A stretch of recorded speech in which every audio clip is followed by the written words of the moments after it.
C'est bon, on est en ligne. Salut les gens, bonsoir, bienvenue.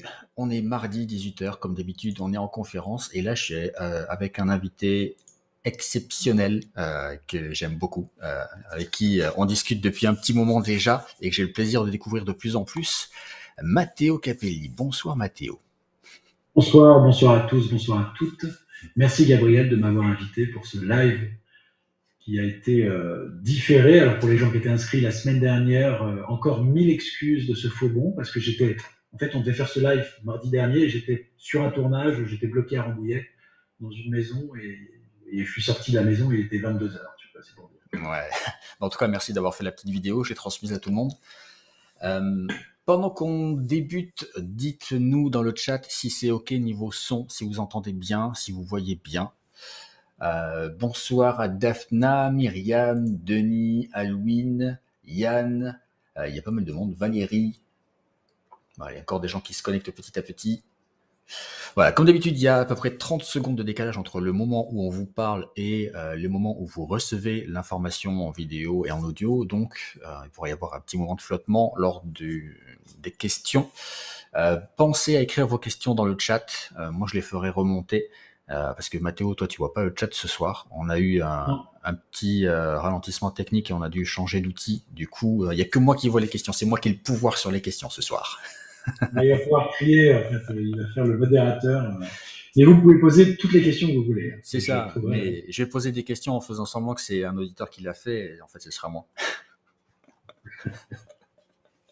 Bon, Myriam nous dit que c'est OK niveau son. Il y a encore des gens qui se connectent petit à petit. Bon, on va démarrer. Alors, Mathéo, toi, ton histoire, elle a commencé, d'après ce que j'ai lu, en France. Tu es né en France, mais tu n'as pas grandi en France. En effet, oui, mes parents étaient profs et j'ai grandi en Afrique, dans deux pays, et en particulier un pays qui s'appelle la République démocratique du Congo maintenant et qui s'appelait à l'époque le Zaïre. D'accord. Vous avez entendu parler de Mobutu, ce genre de choses, le président africain, le dictateur africain par excellence. Donc j'ai grandi là-bas, dans un milieu francophone, pays francophone, avec des parents profs. Et c'est là-bas que j'ai fait mes premiers pas au théâtre. Ah oui, d'accord, tu as commencé par le théâtre.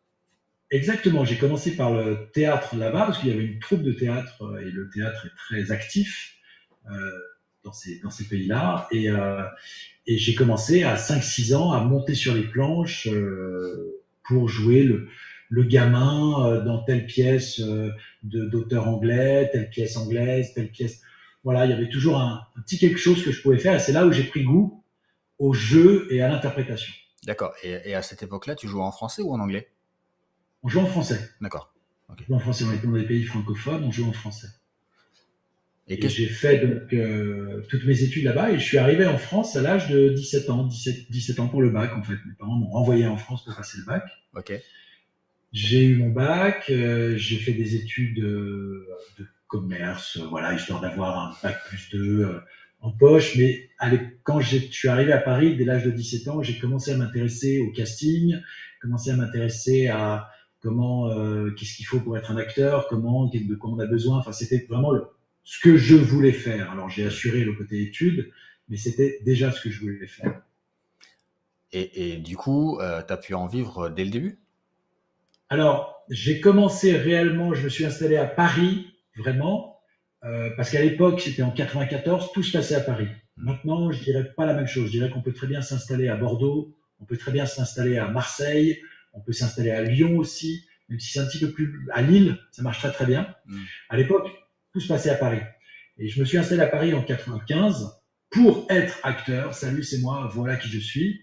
Et persuadé qu'il allait se passer plein de choses. J'avais fait des cours, j'étais formé comme acteur, et il s'est rien passé du tout. Vraiment rien. Je me suis pris des murs. Voilà, je vis de quoi, du télémarketing, ce genre de choses. Ah oui, j'ai fait ça. Ouais. Mais je restais quand même connecté avec le milieu. Je travaillais en off derrière, sur les plateaux, en régie, j'apportais le café sur les plateaux. J'étais le chauffeur de comédiens comme Nathalie Baye, d'ailleurs. J'ai été son chauffeur pendant 8 semaines en tournage. J'ai appris beaucoup grâce à elle. Et en 2000, donc 6 ans après, je suis devenu professionnel. C'est-à-dire que quand je dis que je suis devenu professionnel, c'est-à-dire que je n'ai plus fait aucun autre métier que ce métier-là. D'accord. Et qu'est-ce qui a fait la différence justement à ce moment-là? Euh, j'ai fait les bonnes choses. Ah, C'est-à-dire que j'ai grenouillé, j'ai tapé à droite à gauche pendant 5 ans, 6 ans, en faisant des grosses erreurs que je payais. En fait, je connaissais pas le milieu. Moi, je venais d'un milieu en plus pas métropolitain. J'étais déconnecté de la réalité. Et je suis arrivé, je connaissais pas le milieu. J'avais pas de cousins dans le cinéma, ni dans le théâtre, ni. Moi, ce qui m'intéressait, c'est de jouer au cinéma. Et donc, de ne pas connaître le milieu, je ne savais pas du tout comment ça se passait. Et c'est un milieu pour lequel il y a extrêmement de codes. Il y a des véritables codes dans ce milieu. Des codes qui font que ça passe ou ça passe pas. Des codes qui font qu'on est reconnu ou on n'est pas reconnu, ou en tout cas, on génère de l'intérêt ou on n'en génère pas. Et si ces codes, je les avais eus dès le départ, j'aurais gagné du temps. Je les ai pas eus, voilà, je me suis accroché aux branches, ça a été très compliqué pendant 6 ans. Et à partir de l'an 2000, j'ai fait un film qui a été sélectionné au Festival de Cannes, ok. qui s'appelle Émotion, de Jean-Louis Hubert. Jean-Louis Hubert, qui est un réalisateur qui a fait Le Grand Chemin, entre autres, qui a eu beaucoup de César à l'époque, dans les années, fin des années 80. Mhm. Et ce film, projection à Cannes, montée des marches, machin, bon, voilà tout le truc. J'ai trouvé un agent, j'ai été pris au sérieux, j'ai été un peu reconnu et j'ai commencé à avoir une notoriété à partir de là. D'accord. De 2000 à 2008, je vivais de ce métier comme un jeune acteur sans grand besoin. C'est-à-dire que, voilà, en location, on se débrouille, ce genre de choses. Mais j'en vivais. J'étais plus serveur, j'étais plus télémarketing, tout ça, j'en vivais. Si on parle en euros, moi, j'aime bien donner des chiffres, hein, parce que j'ai beau être un artiste-interprète, un acteur, je ne mange pas des cailloux. Donc, j'ai besoin de thunes sur mon compte en banque. C'est bien, Et c'est j'ai très besoin bien. que quand je vais voir ma banquière ou mon banquier, je sois pris au sérieux. Et si je suis tout le temps à découvert, je ne suis pas pris au sérieux. Donc très vite, j'ai gagné dans les 1500, 1800 euros par mois. D'accord. Et donc dans ces années 2000, 2001, 2002, début de l'euro. Et donc j'arrivais à vivre. J'avais pas de famille, j'étais célibataire. Et bon an, mal an, à peu près, hein, je devais déclarer à l'année 20 000, 22 000 fiscalement. Mhm. Et puis très vite, j'ai monté en catégorie, j'ai monté en niveau de valorisation en tant qu'acteur sur le marché. C'est le fait Et d'avoir un agent qui a fait ça? non. Non? Non, oui. Je défends l'agent et je défends pas l'agent. Un agent artistique, alors là, on rentre vraiment dans le vif du sujet, hein, mais un agent artistique, c'est quelqu'un qui va vous défendre auprès des productions et qui va parler pognon à votre place. C'est-à-dire qu'il va dire, voilà, Mathéo, il n'est pas à 800 euros la journée, il est à 1005. Pourquoi? Parce qu'il a fait ça, ça, ça, ça, ça, et qu'il a fait ça, ça, ça, et il va faire ça. Personnellement, moi, c'est très compliqué de le dire, moi, à un producteur, de lui dire, voilà, j'ai fait ça, j'arrive pas à le faire. Donc, c'est l'intérêt d'un agent. Okay. Premier intérêt d'un agent, c'est négocier votre contrat, vous vendre en tant que cheval. Deuxième intérêt d'un agent, c'est de vous trouver du travail. Mais parce qu'un agent va être contacté ou va contacter des productions en disant vous êtes en train de monter un film, il a accès au scénario, il lit le scénario et il va proposer des comédiens ou des comédiennes de son agence pour tel ou tel personnage. Et si les comédiens et les comédiennes sont pris, il fait le contrat et ce genre de choses et il touche toujours 10% du cachet journalier du comédien ou de la comédienne. Okay. 10% en plus, hein, pas en moins. Oui. Donc c'est pas pris sur votre cachet, c'est pris en plus. Okay. C'est une majoration.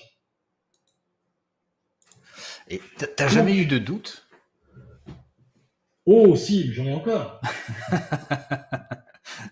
C'est un métier particulier, c'est-à-dire que moi je fais un métier, je suis toujours en train de chercher du boulot. Je suis toujours en train de me poser la question de savoir. Alors je parlais banquier. Quand j'ai acheté mon appartement, moi je suis allé voir un banquier, il m'a dit mais vous gagnez combien par mois? J'ai dit mais moi je ne peux pas vous dire combien je gagne par mois. Il y a des mois où je vais gagner 5 000 euros, il y a des mois où je vais gagner 2 000 euros et puis des mois où je vais gagner 12 000 euros. C'est complètement aléatoire, tout dépend des contrats que vous avez. Et donc c'est une petite anecdote que je raconte beaucoup aux membres de Profession Acteur, le blog que j'ai monté. C'est, on avait fait le calcul avec le banquier et je gagnais autant que lui. Ah, Et il était étonné, il me dit, mais vous gagnez très bien votre vie. Et je lui dis, mais oui, mais je bosse, quoi. Je bosse. Donc ça, c'est petit aparté, c'est, voilà, je sais jamais combien, tu sais jamais vraiment combien tu vas avoir, quelles vont être tes, tu vois, je suis pris là sur un film sur Le crime vous va si bien, une série qui se tourne à Angoulême au mois de juin. Je tourne entre fin juin et début juillet. J'ai eu le contrat il y a pas très longtemps. Le contrat n'est pas négocié. Je sais pas combien je vais être par jour. Moi, j'ai une base qui est entre 1003 et 1008 par jour, selon les productions. Je sais pas combien j'ai de jours sur le film. Est-ce que je vais tourner 4 jours, 10 jours, 3 jours, 2 jours, 1 jour? Et donc, tu vois, donc je peux pas te dire, voilà, je vais gagner tant à la fin du mois de juillet, quoi. Donc, pour répondre à ta question, des doutes, on en a toujours. Des doutes parce que j'ai choisi cette profession, et des doutes aussi parce que c'est une profession qui est artistique. Donc, on a des doutes sur ce qu'on fait, sur ce qu'on donne, ce qu'on perçoit, ce qu'on fait percevoir. On est sans arrêt dans l'image que les gens reçoivent de nous-mêmes. bien sûr. Oui. Voilà. Donc oui, bien sûr, toujours, encore. Maintenant, faut pas basculer dans le fait que les doutes vous empêchent d'avancer. Il faut juste les accepter, savoir que de toute façon, on ne sait pas de quoi demain sera fait, en tout cas dans nos métiers, et quels que soient même les métiers d'indépendants. Et à partir de là, c'est presque un art de vivre. Moi, je dis souvent que acteur, actrice, ou même écrivain, peintre, ce genre de choses, c'est un art de vivre. C'est-à-dire que vous êtes tous les jours en train de travailler votre art, en train de travailler votre réalité d'existence. Vous existez parce que vous avez un but, et tous les jours, même si je ne suis pas sur un plateau de tournage à donner des répliques et être payé pour ça, tous les jours, je fais des choses qui vont dans mon métier, qui vont en direction de mon métier. Et ça, c'est quelque chose que j'essaie de faire comprendre aux comédiens, comédiennes. Alors, je ne sais pas qui sont les gens qui nous écoutent aujourd'hui, le parcours, ce qu'ils cherchent dans ce live. Et moi, ce que j'essaie de faire comprendre aux gens à qui je tends la main, on va dire, c'est de leur donner en tout cas les outils, les astuces, les trucs, les codes, le savoir-faire pour remplir le frigo avec le métier qu'ils se sont choisis. Alors, il y a un truc quand même qu'il faut dire, c'est que oui, tu es comédien, acteur, réalisateur, tu as de l'expérience et des compétences, mais tu es allé quand même beaucoup plus loin. Je suis allé regarder, tu as une formation en danse moderne, cirque, tir au pistolet, équitation. En gros, tu pourrais jouer James Bond avec tout ça, quoi. Ouais, bien. Et ça, c'est obligatoire en fait quand tu es acteur, de développer plein de compétences à côté. C'est toujours bien. C'est toujours mieux, c'est toujours bien. Moi, par exemple, le tir au pistolet, j'ai réellement une compétence au tir au pistolet parce que au début de ma carrière, j'étais sur un téléfilm et il y avait un régleur d'armes, un armurier qui était là. Et je lui dis, oh, super, des armes et tout. Et on s'est bien entendu et il m'a inscrit à l'Association nationale de tir de la police. Il m'a parrainé pour rentrer là. Okay. Du coup, c'était à côté de chez moi. Et donc, pendant des années, j'ai fait du tir tous les dimanches ou une fois de temps en temps, comme ça, du tir avec des flics. Et ça m'a servi beaucoup dans des téléfilms. Je pense à un téléfilm qui s'appelle Deux flics sur les docks avec Bruno Solo et Jean-Marc Barr, où je joue Marco Vallini, qui est le guest principal, donc qui est le personnage, c'est un peu le méchant de l'épisode. Et à un moment donné, je braque c'est un prêtre d'ailleurs que je vais tuer. Et c'est vrai que tout de suite, quand vous tenez l'arme et la manière de tenir l'arme et de rentrer dans la pièce et de ce genre de choses, bon ben voilà, à l'image, il se passe quelque chose. Donc quand on est interprète, c'est toujours mieux de faire plein de choses physiquement, parce qu'on travaille sur le physique, c'est fatigant de faire un tournage. Tu vois, regarde l'exemple de la semaine dernière, j'ai tourné jusqu'à 22 heures. Ouais. Et le temps de rentrer, on était à Rambouillet, j'étais à la maison, il était minuit. Et le lendemain matin, j'avais un taxi qui m'attendait à 6h30 pour refaire une deuxième journée. Vous voyez, donc ça, c'est la vie d'un acteur ou d'une actrice. Et c'est ça. Alors parfois, c'est plus simple, mais donc il vaut mieux être en forme. De la forme physique, tu vois. Ouais, et puis on voit beaucoup de films pour lesquels il faut faire des préparations physiques, changer son apparence, etc. en fonction du rôle que tu as. C'est quelque chose que tu as déjà eu à faire? Alors j'ai fait, mais intellectuellement. D'accord. C'est-à-dire que j'ai joué. Bah, on peut prendre Marco Vallini. Quand j'ai joué ce Marco Vallini dans Deux flics sur Hitchcock, j'ai su bien assez tôt que j'étais pris sur le film. J'ai eu les dates et j'ai fait un peu plus de musculation que d'habitude, histoire d'avoir des pecs et tout, d'être un flic de la BAC. Donc voilà. Mais intellectuellement, je l'ai fait sur un téléfilm que j'ai fait avec Mimi Mati qui s'appelle Restons Zen, qu'on a tourné intégralement en Thaïlande. C'était une superbe aventure. Ah ouais, c'était J'adore vraiment, la Thaïlande. Alors non seulement la Thaïlande, c'est magnifique, mais alors la Thaïlande, quand vous êtes sur un tournage, production TF1, avec Mimi Mati, avec tout le confort et le plaisir que ça, c'est quand même le grand pied. Et donc je jouais un type qui était médecin sans frontières, un peu à la Kouchner. Et là, j'avais fait une belle préparation intellectuelle, c'est-à-dire j'avais lu beaucoup de biographies de médecins. J'étais allé à Médecins sans frontières, j'ai grenouillé là-bas pendant une journée. Donc c'est des préparations physiques, tu vois. D'accord. J'ai joué des avocats. Ça m'est arrivé 2-3 fois d'aller dans les salles de tribunal pour voir comment l'avocat s'adressait. C'est juste des choses comme ça. Mais ça, c'est le travail de tout artiste-interprète, de tout comédien. Tout comédien, il faut se mettre dans la peau du personnage que vous allez interpréter. Donc évidemment, il faut une certaine curiosité et ne pas hésiter à aller chercher des informations là où elles sont. Oui, bien sûr. Et on parlait de tes doutes tout à l'heure. Le fait que tu sois capable de te mettre dans la peau d'un personnage, est-ce que ça t'aide à prendre du recul sur les situations difficiles que tu vis toi? Alors, oui, c'est une très bonne question. En fait, mon métier m'a appris à prendre les choses moins personnellement. C'est-à-dire que quand c'est un personnage qui se prend des répliques ou quand vous allez passer un casting et que vous n'êtes pas pris pour le casting, vous pouvez le prendre personnellement. Et vous dire, ah, mais qu'est-ce que je fais? Je suis mauvais, je suis ceci, je suis trop grand, trop gros, pas assez, ceci, cela. Mais en fait, à force, et ça, c'est quelque chose qu'il faut apprendre très très vite, ou en tout cas comprendre très très vite, on l'apprend jamais vraiment, c'est que c'est pas vous qu'on juge.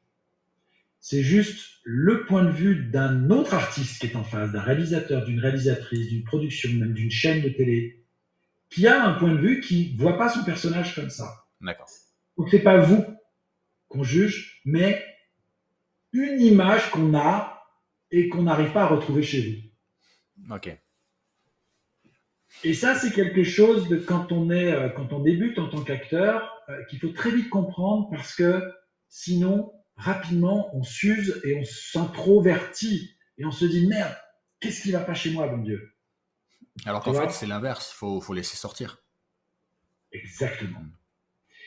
Et il y a quelque chose de primordial, c'est que, et peut-être que certains auditeurs ont déjà vu ça, quand vous rencontrez une star ou un acteur que vous connaissez bien, ou une actrice, quand vous la voyez en vrai, dans la vraie vie, vous vous rendez compte de quelque chose, c'est que vous dites, mais c'est le même l'écran. C'est la même personne. Moi, je suis très pote avec Bruno Solo. Bruno Solo, vous le voyez à l'écran, vous le voyez dans la vie, c'est le même. Max Boublil aussi, c'est le même. Ils sont pareils. Et donc, c'est intéressant de comprendre que, à partir du moment où vous êtes vous-même, vous devenez intéressant. Parce qu'il n'y a pas deux personnes comme vous sur Terre. Ouais. Donc, à partir du moment où il n'y a pas deux personnes comme vous, vous devenez rare, puisqu'il n'y en a qu'une. Donc, ça devient rare. Et comme tout ce qui est rare, ça peut être recherché. Et donc, quand vous êtes vous-même comme acteur, vous pouvez devenir quelqu'un de recherché. Du coup, ce que tu veux dire, c'est que lorsque tu interprètes un rôle, c'est toi, si tu avais vécu dans cette position. Tu deviens pas vraiment un personnage comme un caméléon. C'est toi, si tu étais devenu Médecins sans frontières, c'est toi que tu vas porter à l'écran. Et c'est une forme de caméléon. Oui. Parce que j'ai jamais été médecin sans frontières, j'ai pas fait médecine, et tu vois, donc il y a une forme de caméléon. Maintenant, alors je sais, certains vont dire oui, mais moi je veux jouer comme Al Pacino, je veux me transformer, ce genre de choses. Moi, Al Pacino, il est, quand vous le voyez à l'écran et quand vous le voyez dans la vie, il est pareil. C'est le rêve du mythe. Alors, physiquement, on peut se transformer. On parle d'Al Pacino, on parle de De Niro, Vincent Cassel, qui s'est beaucoup transformé, ou un type comme Thierry Frémont. Thierry Frémont, qui est quand même le seul acteur français à avoir eu un Emmy Award. C'est un type qui se transforme énormément pour ses personnages. Mais, fondamentalement, ce sera lui qui jouera, ce sera Thierry Frémont. Vous voyez l'idée? Oui. Et c'est une version d'un univers parallèle, en fait, quoi. Mais c'est lui. c'est exactement ça. C'est exactement ça. Et Frémont, Thierry Frémont, quand il prépare un rôle, moi j'étais chez lui il y a 2 ans maintenant, il préparait le rôle de Salieri. Salieri qui était donc le maître de Mozart. Et c'était pour une énorme production franco-allemande, un truc d'enfer. Et Thierry Frémont, il bosse à l'international. Là en ce moment, alors c'est un scoop, là en ce moment, il joue sur la série Nemo. Donc Nemo Nautilus, le Nautilus, en Australie. Il a signé un contrat pour 2 ans en Australie, où il joue un personnage qui est inventé dans le roman de Jules Verne, et un personnage français, qui est le type qui a fabriqué le Nautilus. Oh, cool. Ouais. Il est parti à Noël, en fait. Il est parti à Noël et je l'ai eu au téléphone il n'y a pas très longtemps, ça se passe très très bien. Et Thierry Frémont, donc il est en train de bosser Salieri, ce personnage du 18e, 17e siècle, 18e siècle, 17e. Je vais chez lui, il n'y a plus d'électricité. Il travaille à la bougie. Ah oui. Il vous reçoit avec un candélabre. Il dit salut, ça là, viens t'installer.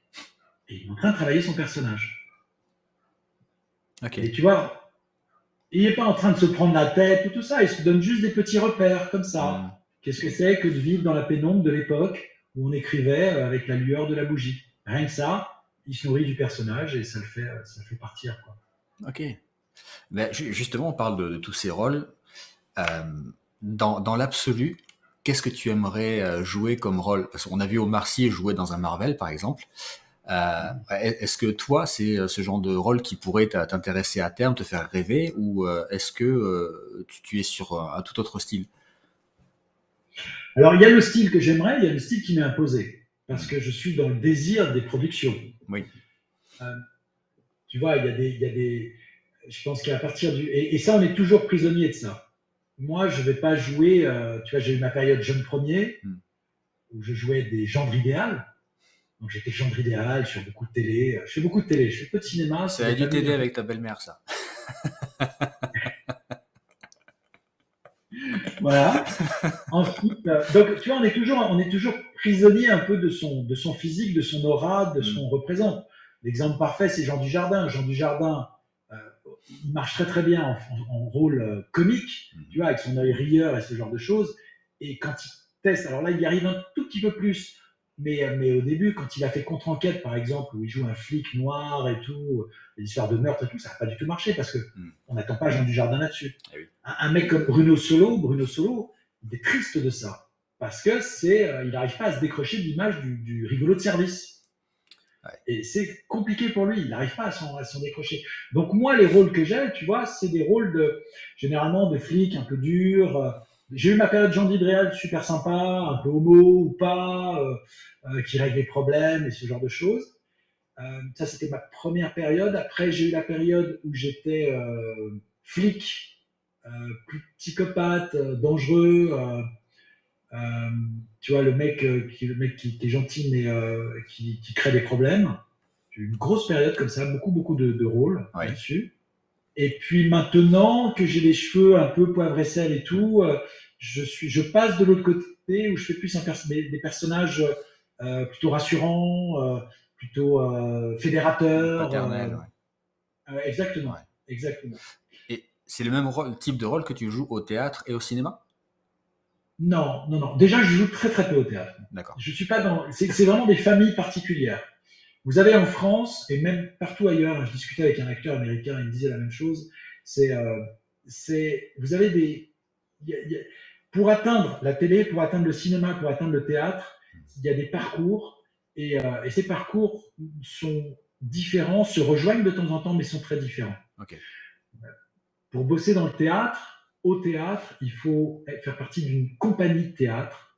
Je parle professionnel, hein. Il y a aussi amateur, mais je parle professionnel. Il faut faire partie d'une compagnie de théâtre avec un metteur en scène, avec des metteurs en scène et jouer les pièces que cette compagnie vous propose. Ça, c'est pour le théâtre. Le cinéma, donc c'est des productions particulières qui font du cinéma avec des réalisateurs particuliers, ce genre de choses. Et la télé, c'est encore différent. La télé, c'est de la série. Ce genre. Moi, je fais énormément de télé. C'est 80% de l'image que je fais. Je fais un peu de théâtre. J'ai produit du théâtre parce que ça m'amusait de défendre des auteurs. J'ai produit au Festival d'Avignon. J'ai joué aussi au Festival d'Avignon. Je fais le Festival Lynn d'Avignon en 2001 d'ailleurs. Le Festival Lynn, c'est-à-dire que je suis invité officiellement au Festival d'Avignon. Okay. Mais mon gros, mon vrai business, c'est la télé et la pub. La télé et la pub, c'est là où je fais vraiment 80% de mes revenus en tant qu'acteur, c'est en télé et en pub. D'accord. Et justement, pendant les périodes de tournage, est-ce qu'on peut t'interdire de faire de la publicité pour certains produits quand tu es sur certains films, par exemple? Non. Non. En fait, là où ça peut... là où sur la pub peut y avoir des interdictions, c'est quand tu vas défendre par exemple une assurance. Moi j'ai fait en 2011, j'étais monsieur Direct Assurance. Okay. Je sais pas si vous voulez, alors la pub elle est passée mais pendant 4 ans, c'est avec des cubes rouges. Ouais. Des cubes rouges, je poussais les cubes rouges. Donc je fais cette pub, c'est 3 jours de tournage et Direct Assurance. Et Direct Assurance, en fait les pubs, vous avez votre salaire par jour. Vous avez un salaire et vous avez des droits d'image. Oui.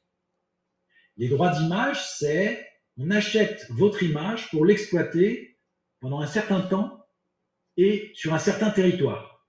France, Belgique, Suisse, États-Unis, Japon, Allemagne, ce genre de choses. Et vous avez une sorte d'exclusivité pendant les 3 premières années quand vous faites une publicité. C'est-à-dire que pour Direct Assurance, pendant 3 ans, je ne pouvais pas faire d'autres pubs sur les assurances. Et après 3 ans, je peux le faire. Et ça m'a pas empêché. Par exemple, j'ai fait il y a 2 ans, j'ai fait MAF, tu vois, parce que Direct Assurance, c'était en 2011, 2012, 2013. Oui, effectivement. Cette période-là. J'ai fait MAF, ce genre de choses. Mais là, par exemple, je viens de faire une pub pour des lunettes de soleil. Alors, tu joues toujours un peu parce que c'est une paire de lunettes, c'est des lunettes qui s'appellent D by D, c'est pas c'est pas une très grande marque. Le contrat était intéressant, donc je l'ai fait. Mais si demain Ray-Ban me contacte via mon agence en me disant oh, on a besoin de vous et on vous file 100 plaques pour faire voilà, on veut relancer Top Gun machin, on vous dit le métier des Ray-Ban, ben je pourrais pas le faire. Ok. Tu vois, c'est des conseils que je donne ça aussi parce que vous savez, quand vous êtes jeune acteur, actrice, vous pouvez être contacté pour faire des petites pubs. Et ça se fait beaucoup, de plus en plus, et il faut faire très attention à ça. Vous faites une petite pub pour une Toyota. Ouais, c'est un petit truc Insta, vas-y, c'est payé. On va mettre, on va dire vraiment payer petit, mais le minimum, on va dire, c'est payer 250 € la journée, et je te file 500 € de droits. C'est juste pour Instagram, tu verras, là, vous en avez plein des plans comme ça.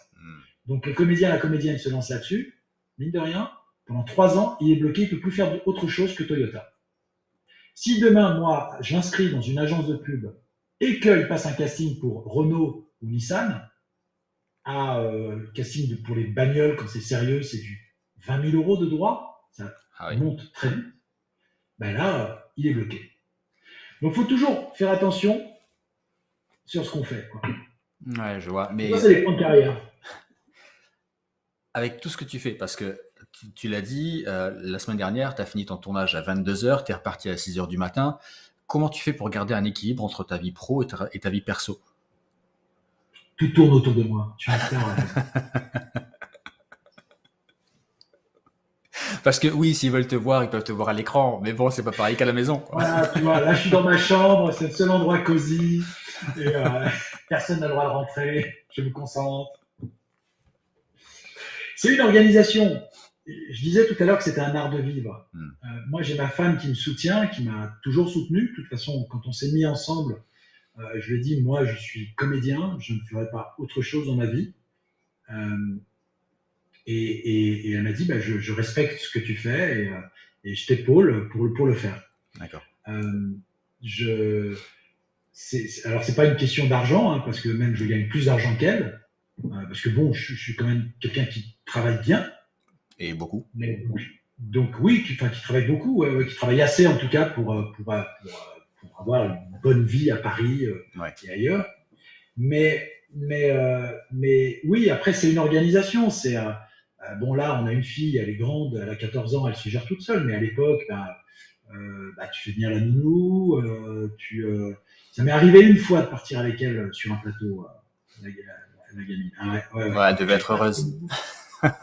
Mais j'avais pas de nounou, j'avais rien. Elle devait avoir, c'était un mercredi, elle devait avoir 5 ans, donc il n'y avait pas de cours, je sais pas trop quoi. Et je suis parti avec, j'ai appelé la prod, j'ai fait écouter, là je suis embêté. J'ai pas de. Elle était ravie, hein. Tout le monde était très content, elle pouvait être maquillée. Les enfants, ils adorent les plateaux. Généralement, parce qu'ils rentrent vraiment dans un univers, vous avez tout de suite l'habilleuse ou l'habilleur qui vont. Donc tout de suite, il y a des costumes, il y a la maquilleur, donc on va tout de suite lui faire des couettes, tu vois, c'est tout de suite. Et puis quand c'est des garçons, ils vont tout de suite vers l'accessoiriste qui va lui montrer, voilà, s'il y a des guns sur le plateau. Ah bah oui. Voilà, c'est des univers qui sont assez fascinants et qui restent fascinants. Et si vous faites un film en costume, alors là, j'avais emmené ma fille une fois sur un film en costume que je faisais. Elle avait dit, mais pourquoi vous êtes tous habillés à l'imparfait? Elle est bien celle-là. Il faut s'habiller à l'imparfait. Valérie Bonneton qui avait sorti, qui m'avait dit, mais t'as vu ce que ta fille vient de me sortir? Et justement, ta fille, c'est quelque chose qu'elle aimerait faire plus tard? Oui, comme généralement les enfants ont envie de faire le même métier que les parents. C'est un peu voilà, après oui, elle veut le faire, elle voudrait être, et je trouve qu'elle est assez douée comme actrice, comme un enfant peut être doué. Alors là, si je peux donner un conseil, je ne sais pas par rapport aux gens qui m'entendent, mais faites attention au cours de comédie pour les enfants. Faites très attention. Parce que, en fait, il faut savoir que prof de comédie, c'est la seule profession dans le monde artistique qui n'a pas besoin de diplôme. D'accord. Pour être prof de musique, il faut un diplôme. Danse, c'est pareil. Dessin, c'est pareil. Chant, c'est pareil. Prof de comédie, tout le monde peut être prof de comédie. Ah, et demain, j'ouvre un cours. Ok. Et donc, tu te retrouves avec des enfants, tu mets des enfants dans les cours de comédie, et ce qu'ils vont faire, c'est qu'ils vont préparer un spectacle de fin d'année. Et toute l'année va être dédiée à ça. Préparer le spectacle de fin d'année pour montrer à la fin d'année. Alors, c'est très agréable, hein, en tant que parent, d'aller voir son enfant jouer dans La Belle au Bois dormant ou ce genre de choses. Soit. Mais il n'y a pas de travail réellement sur plusieurs textes, plusieurs personnages. Tu vois, l'enfant va prendre un rôle et il va le tenir, et puis à la fin de l'année, il va le présenter. Et voilà. Donc, les cours sont pas. Ce que je préconise, moi, pour un enfant, le mieux du mieux, c'est de l'envoyer sur des cours d'impro. D'accord. Ça, c'est génial. Ça fait booster l'esprit d'équipe, l'interaction entre les uns et les autres, l'imagination, les personnages. En impro, tu vois, il doit jouer un vieux bonhomme. Alors, il va se mettre comme ça, le gamin, et puis il va travailler son vieux. Ou alors, je dois jouer quelqu'un de dessous. Alors, qu'est-ce que j'ai vu? Ah oui, tiens, papa, il est rentré l'autre jour, il était sous, il parlait. Ah, je vais faire pareil. Tu vois? Et là, le gamin, tu le tiens et tu le montes, quoi. Ouais, là, on est plus dans la compréhension des émotions et des réactions. Exactement. Exactement. Et on n'est pas dans le faire un spectacle pour avoir les élèves de l'année d'après, ce genre de choses. Ouais, j'ai la dent dure. Moi, je suis assez. Je fais pas de tralala. Voilà. Pardon s'il y a des profs de comédie. Alors, il y a des très bons cours. Hein. Moi, j'ai pas de souci avec ça. Hein. Je recommande des cours. Je connais très bien les cours sur Paris parce que je suis parisien et j'ai pu aller dans les cours. Je connais moins les cours qu'il y a sur Marseille, Bordeaux, grandes villes de province, même de banlieue. Mais j'ai assez la dent dure là-dessus parce que on m'a fait des ponts d'or pour être prof. Mais je peux pas. Je peux pas parce que je bosse. Et oui. D'avoir un cours tous les mardis soirs ou tous les mardis, mercredis, jeudi. Je peux pas, moi, il faut que je sois disponible, il faut que je sois. J'ai un casting, j'ai des essais. Hier soir, j'avais une projo. Tu vois. Donc, faire attention. Qui est prof, pourquoi il est prof, ce genre de choses. Dans la formation Profession Acteur, il y a tout un module sur comment choisir un bon cours de comédie. Ça, c'est très important. Parce qu'il doit y avoir non seulement la qualité des profs, la renommée du cours. Parce que ça, c'est quelque chose qui poursuit toute ta carrière. C'est vous avez fait quel cours? Tu as fait quel cours? Tu vois, si tu as fait un truc que personne ne connaît, bon, on sait jamais. Si tu as fait, par exemple, moi j'ai fait Pygmalion. À l'époque, c'était tenu, le mec qui avait monté ça, c'était Pascal-Emmanuel Luneau qui avait coaché Anne Parillo sur Nikita, un film des années 80. Ouais. Et Anne Parillo a le César quand le film sort, et au César, elle remercie Pascal-Emmanuel Luneau du coaching et de l'enseignement qu'il lui a donné. Derrière, Luneau, il monte son école, il a eu Marion Cotillard pour La Môme. Donc moi, j'ai fait Pygmalion, et quand tu dis que tu as fait Pygmalion, tout de suite, ça, ah oui, tu connais Pascal, oui, bien sûr, blablabla. Tu vois, donc, un bon cours, la réputation, les horaires, bien sûr, le prix, mais surtout, d'où vient le prof, quoi. Bah oui. Est-ce qu'il a fait ses preuves en tant qu'acteur ou pas? Alors, il peut y avoir des bons profs qui ont jamais. Mais bon, il faut faire attention à l'aigreur, tu vois. J'ai pas réussi à vivre de ce métier, bon, bah, je donne des cours. Je vois ça tellement, ça me sort par les yeux. Ça me sort par les yeux, ça. Et quoi qu'il en soit, dans les cours de comédie, malheureusement, on apprend à jouer, on apprend à trouver ses émotions, on apprend à utiliser ses émotions, utiliser son corps. Parce que, en fait, les émotions, on les voit par rapport à quoi? On les voit par rapport au corps.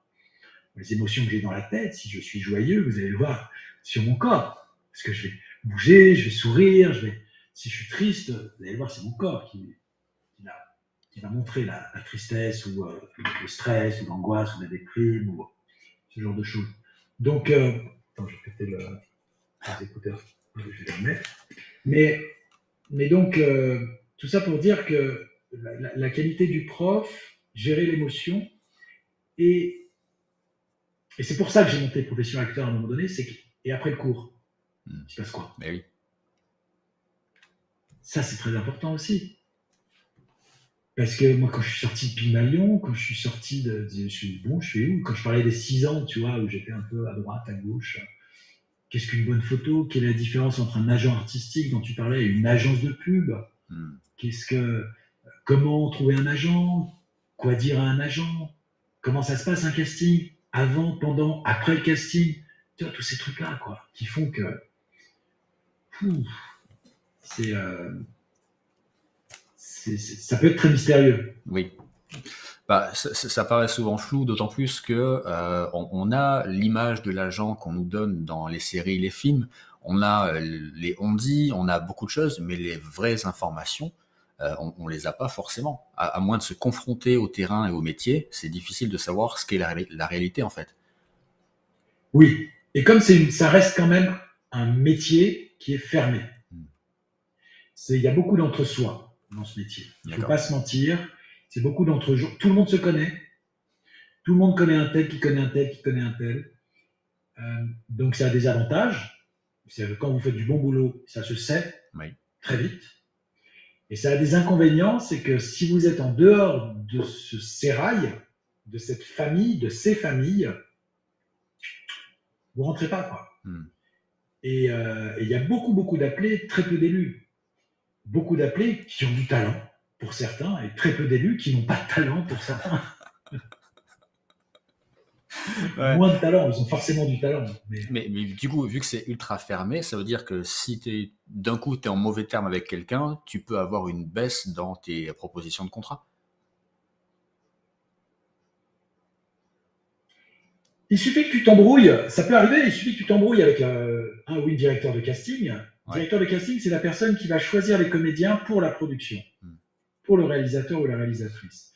Donc, il a son calepin de comédien et il a ses boards de comédien, il a ses têtes et il sait que un tel c'est bien, un tel. Et donc, de s'embrouiller avec ces gens-là, enfin s'embrouiller. L'idée, c'est pas de s'embrouiller, quoi. Bah oui. Tu vois. Moi, je recommande l'idée, c'est pas de s'embrouiller. Il n'y a aucune raison qu'on s'embrouille. On est là pour bosser. Après, il y a des gens qui sont corrects, il y a des gens qui sont pas corrects. On peut parler du harcèlement. S'il y a des filles qui nous écoutent, on peut parler du harcèlement sexuel. Ça existe.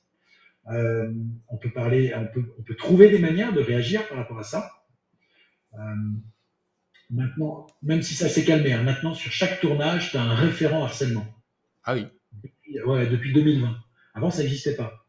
Bon, est-ce que ça marche? Je ne sais pas, mais avant, ça n'existait pas. Là, pour chaque tournage, tu as un référent harcèlement, c'est-à-dire que tu es emmerdé par un mec ou une nana, tu peux aller voir cette personne et dire voilà, cette personne n'est pas correcte avec moi. D'accord. Mais ça, c'est sur les tournages, tu vois. On ne parle pas des castings, on ne parle pas des répétitions, on ne parle pas des cours ou ce genre de choses. Ah oui. Donc, mais quoi qu'il en soit, il n'y a pas de raison de s'embrouiller. On reste professionnel. C'est un métier où il faut rester professionnel jusqu'au bout. Moi, si je bosse, si ça fait 22 ans que je bosse et que j'ai une réputation qui est au moins avec Mathéo, on ne sera pas emmerdé.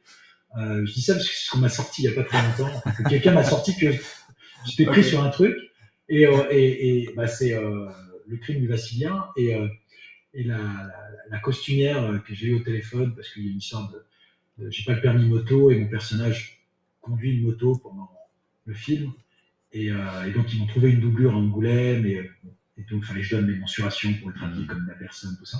Et elle m'a dit tiens, telle personne, elle m'a dit au moins avec Mathéo on ne sera pas emmerdé. Donc je confirme que tu réponds au téléphone et tu es de bonne compétition. Tout ça, vous voyez, je suis là pour aider, moi. On me fait bosser, je fais mon métier, je suis content, je suis payé correctement, je travaille pas à la mine, même si ça peut être fatigant, bien sûr, ce métier. Mais je risque pas ma vie, quoi. Tu vois. Mais donc, ouais. Justement, en fait, tes compétences d'acteur,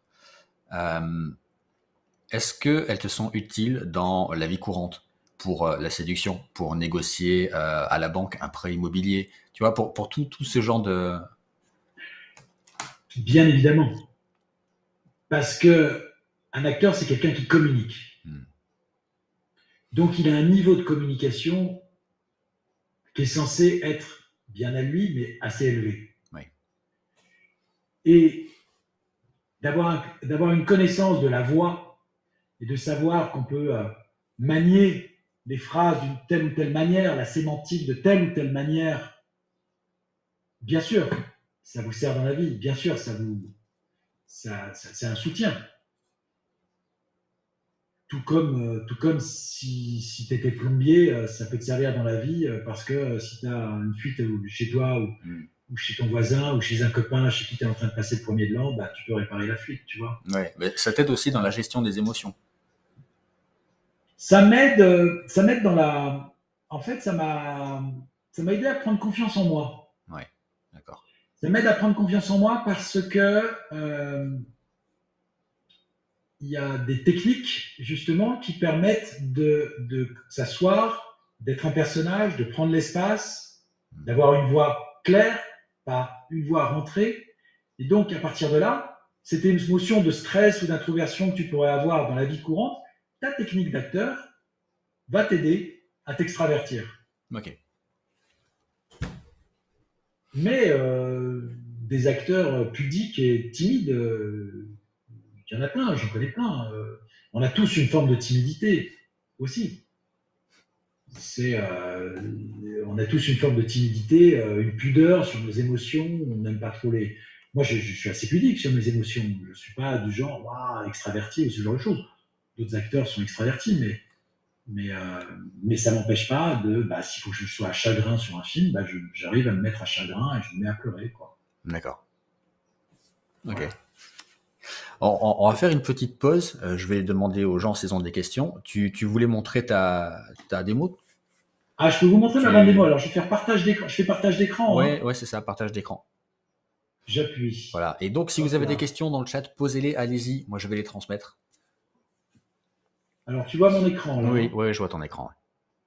Alors, si je vais chercher ma bande, elle doit être là. Non. Attends, ça c'est toujours. Pourquoi j'arrive pas à l'attraper voilà, c'est là. Alors, Margot, c'est une fille qui. C'est une des membres de Profession Acteur qui vient de m'envoyer une vidéo juste avant de. Ça, c'est ma bande démo. Alors, je vais vous la montrer. Hop. J'espère qu'on aura le son parce que sur la vidéo de la demoiselle, là, on n'avait pas le son. Ah oui? Ouais. Ah mince. T'as le son là? Non. Ouais, ça s'appelle Stella Ouais, Smith. c'est On travaille à la STU, la Société de traitement de l'uranium. Nos deux sociétés ont eu affaire lors d'un important contrat de centrifugage nucléaire récemment.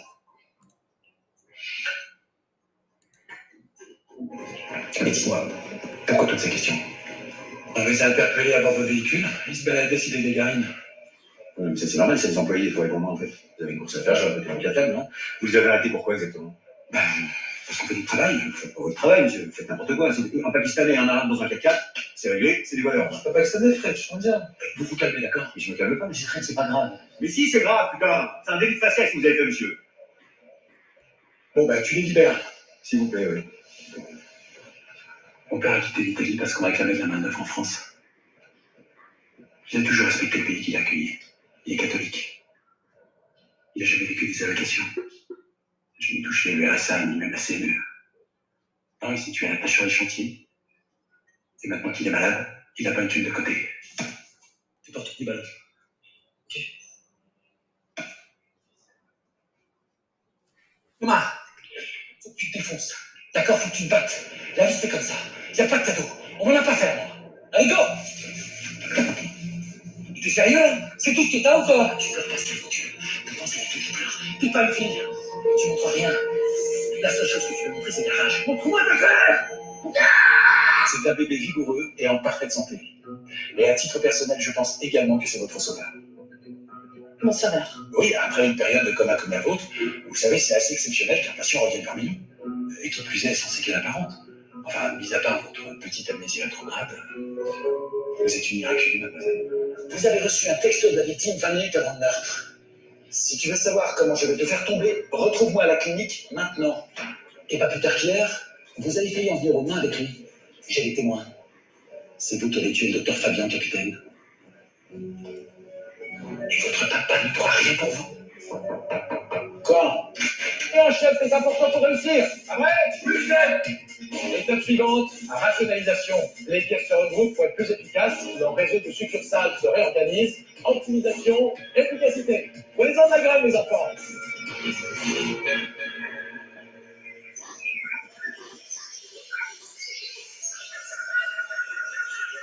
Quelqu'un peut me dire ce qu'on fait là? Ah, Franck, 48-54. Avec un chrono pareil, il te disait là au championnat de France. Jérémy, c'est lui le capitaine. Et là, ça s'est joué à rien, sur le finish. Mais je m'en tape de Jérémy. La star de l'équipe, c'est Lucas. C'est lui la mascotte. Alors, écoutez, Franck, hein, votre boulot, c'est d'entraîner. Et vous le faites bien. Par contre, c'est moi le sponsor. Au revoir, tout de suite. Dites-moi, l'homme de ménage. Non, parce que je reviens des toilettes, là, c'est une vraie porcherie. Hein. Eh ben, au lieu de respecter vos toilettes, vous feriez mieux de réparer votre petit problème informatique, non? Je vous remercie, mais on a du personnel compétent pour ça. Non, mais pour qui vous prenez à nous donner des leçons? Je suis ingénieur informaticien. Et qu'est-ce que vous voulez que ça me fasse? Et puis entre nous, Malone ne va pas si mal avec les lachons. Ce qui n'est pas le cas de tous les employés de regard. Vous parlez de qui? Pas de personne en particulier. Non, c'est juste qu'Aurélien avait la fâcheuse habitude d'engager des avocats de justice. Alors c'était très noble de sa part, seulement ça n'a pas toujours été simple.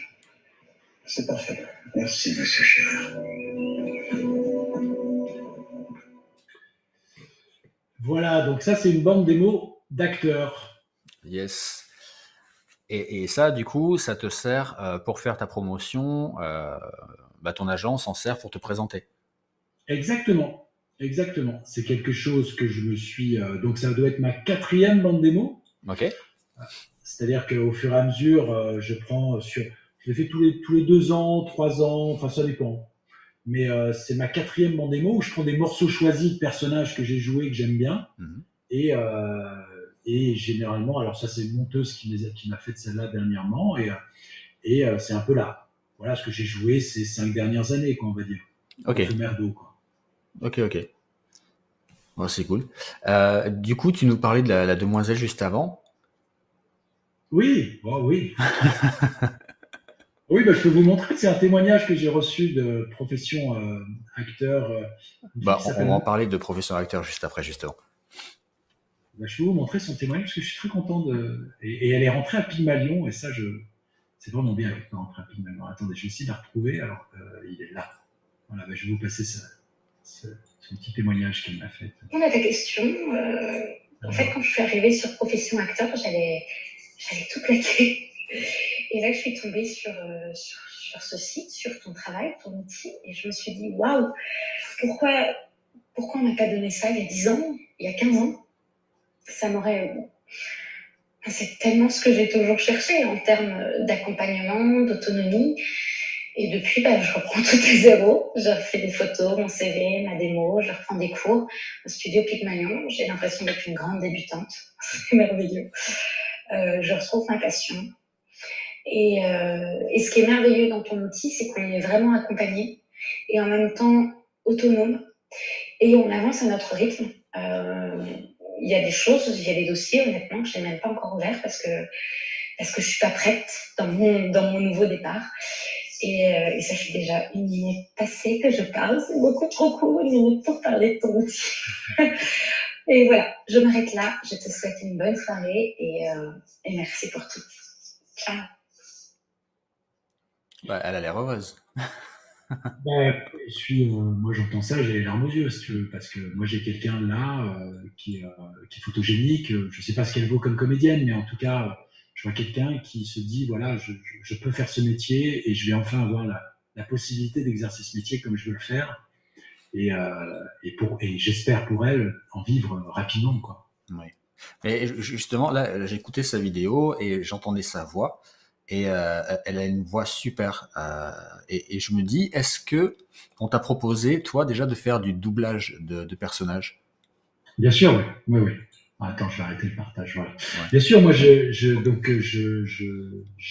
fait du doublage, j'en fais un peu. Alors, je parlais des familles tout à l'heure, théâtre, cinéma, télé, pub. On pourrait ajouter doublage, qui est une exception française parce qu'on est les meilleurs au monde en doublage. On double toutes les séries qui nous arrivent de l'étranger, ce qui n'est pas le cas de l'Italie ou de l'Espagne, par exemple, D'accord. ou de la Belgique. Et alors, moi, j'ai fait un peu de doublage, mais ça m'a pas plu. Ah, Ça m'a pas plu. J'ai pas aimé prendre le rythme d'un autre acteur, coller ma voix sur cet autre acteur, tout ça, ça m'a pas plu. C'était pas mon truc. Et par contre, je fais pas mal de voix off de temps en temps, une dizaine de fois dans l'année. On me demande de raconter tel ou tel truc, une voix off pour ci ou pour ça. Voilà, voix off de bouquins, ce genre de choses, quoi. ok. Mais si vous voulez faire du doublage, j'ai toutes les connexions parce que je connais pas mal de monde en fait dans le doublage, sans en faire. Ok. Mais justement, on va parler de ta profession acteur. Parce que, en fait, tu n'étais pas assez occupé, tu t'es dit, je vais en plus enseigner. Si tu veux, il y a 3 ans, 4 ans, j'ai une notoriété qui a quand même monté. J'ai pris 10 000 followers sur Instagram. Donc j'avais une tête connue, quoi. Je suis un peu une tête connue. Si tu veux, quand je suis dans la rue, j'étais au parc Astérix vendredi avec ma fille et une copine à elle. Un mec m'a dit, mais je vous ai déjà vu quelque part et tout ça. Voilà.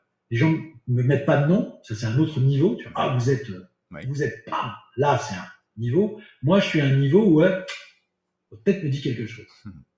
Et les gens arrivent disant, vous êtes acteur. Et en fait, j'avais beaucoup de messages de gens, jeunes ou moins jeunes, qui me disaient, voilà, moi je suis acteur, je suis actrice, je sors d'un cours, c'est ma passion, je suis dans une troupe de théâtre amateur dans telle ville, et je voudrais en faire mon métier. Je ne sais pas par quel bout commencer. D'accord. Je vous résume. Le truc, c'était ça. Je ne sais pas par quel bout commencer. Et je me suis dit, mais ils ont raison, ces gens-là. Parce qu'on ne donne pas de mode d'emploi sur ce métier. il n'y a pas le salon de l'emploi pour vivre du métier d'acteur, d'actrice. On parlait de l'exemple du plombier. Le plombier, il peut toujours aller dans le salon de la maintenance ou ce genre de choses, ou de l'outillage et trouver des connexions. Il n'y a pas le salon et si vous allez au Festival de Cannes, toutes les portes sont fermées, vous verrez personne, quoi. Ouais.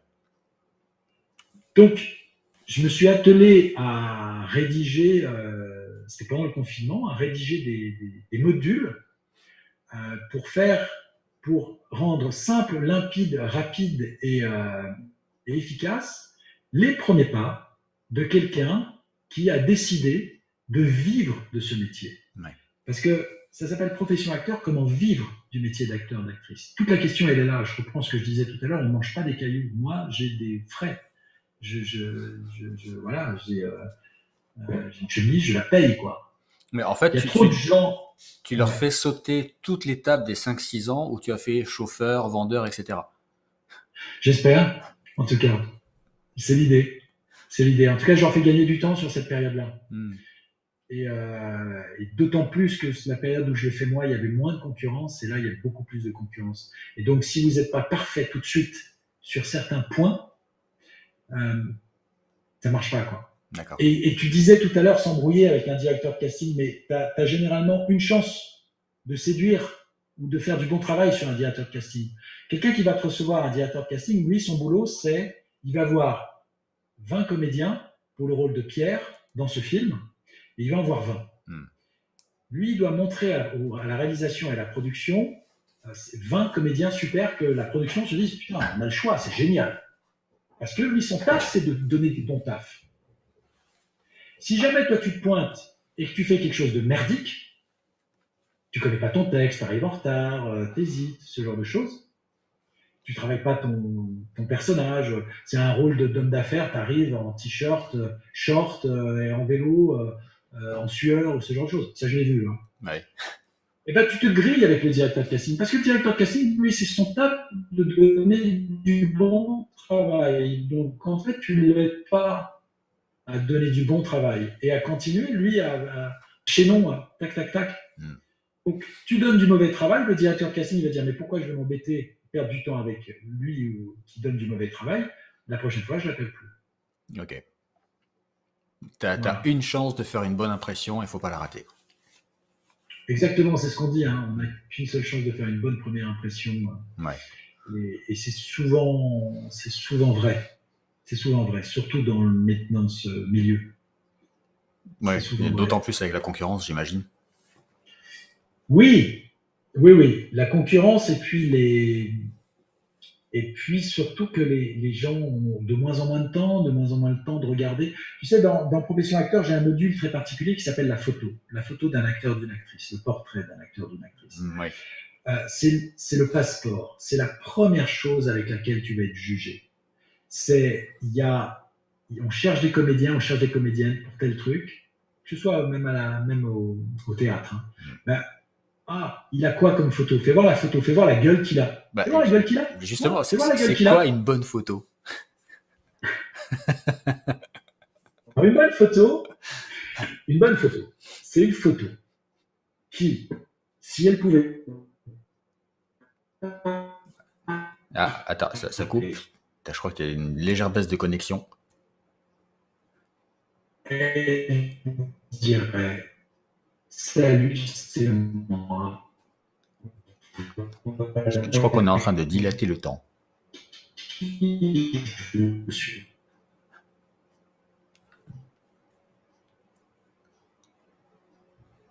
Ouais, tu as un gros ralentissement au niveau de la connexion, on dirait.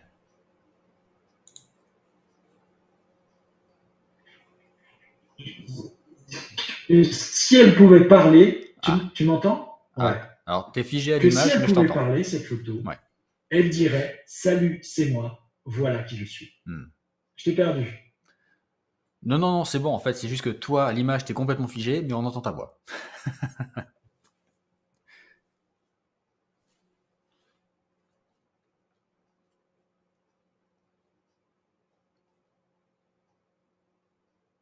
Bon, les amis, pendant qu'on y est, je pense que Mathéo va très très vite revenir. Je vois qu'il y a quelques questions. Je vais revenir après dans le chat. Ouais, Mathéo va revenir. Yann, tu demandais le rôle d'un agent. Alors tout à l'heure, Mathéo a expliqué. 1, 2. Tu m'entends? Ouais, là je t'entends. Ouais, moi aussi. Bon, par Ça contre, y est. tu te figes un peu. Niveau. Ouais, Ouais, toi aussi. ouais, c'est Je mieux. suis full blast, hein, moi, niveau. D'accord. Là, c'est cool. Là, D'accord. c'est bon. Donc, tu disais, une bonne photo, c'est une bonne photo qui dit voilà qui je suis. Exactement. C'est une photo qui, si elle pouvait parler, elle dirait salut, c'est moi. Salut, c'est moi. Voilà qui je suis. L'erreur que font la plupart des jeunes acteurs, quand ils commencent, c'est qu'ils font une proposition sur une photo. Ils font une proposition d'un truc dur, d'un truc charmant, d'un truc séduisant ou ce genre de choses. D'accord. Et ça nous emmène dans une mauvaise direction. Il faut vraiment montrer qui on est dans la plus simple. Tu m'entends? Oui, je t'entends. Ah, flûte. Ouais. Il faut montrer qui on est de la manière la plus simple possible. Si tu veux, je vais repartir en partage d'écran, je vais vous montrer Ouais, vas-y. Comme ça, on quelque verra chose si je d'assez te vois bien. particulier. Alors, si je fais ça, tu vois? Alors, ouais, c'est bon, là, je le vois. Je vais vous montrer ce que c'est que. Là, j'ai des dossiers qui est photo, note OK et photo OK. Tu me reçois ou pas? Ouais, il y a des ralentissements, mais je te reçois. Alors, je sais pas si tu me reçois Oui. bien. Ouais. D'accord. Donc, je disais, là, tu vois, j'ai des photos OK, des photos pas OK. On peut les voir à l'écran. Et en fait,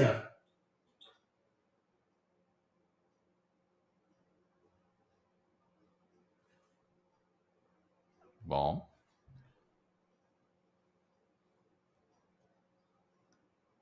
Il n'y a plus. Bon. J'ai envoyé un petit message sur WhatsApp.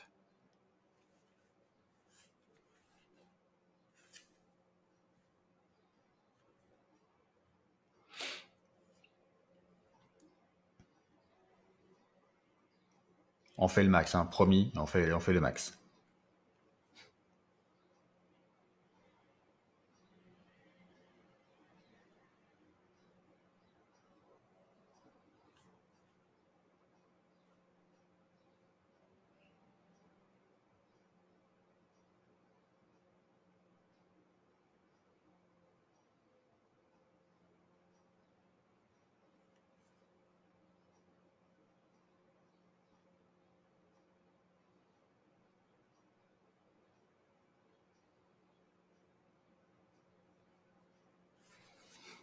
Ah, j'ai envoyé un petit message. Ah ben le revoilà.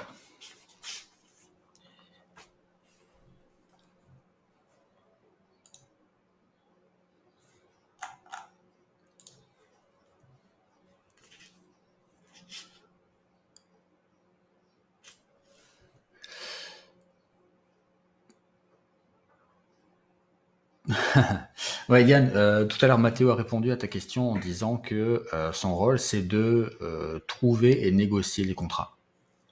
Voilà.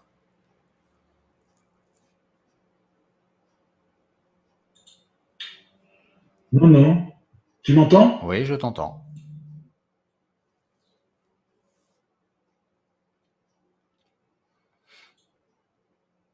Ah, cool. Je te vois pas, mais je t'entends. Ah ben moi, je te vois pas, mais je t'entends aussi.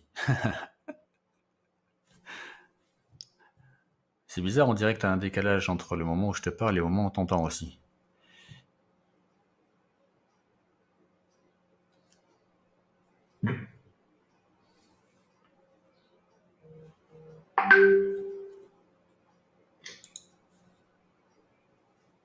Non. 1, 2, 1, 2, 1, 1, 2. Ouais. Oui.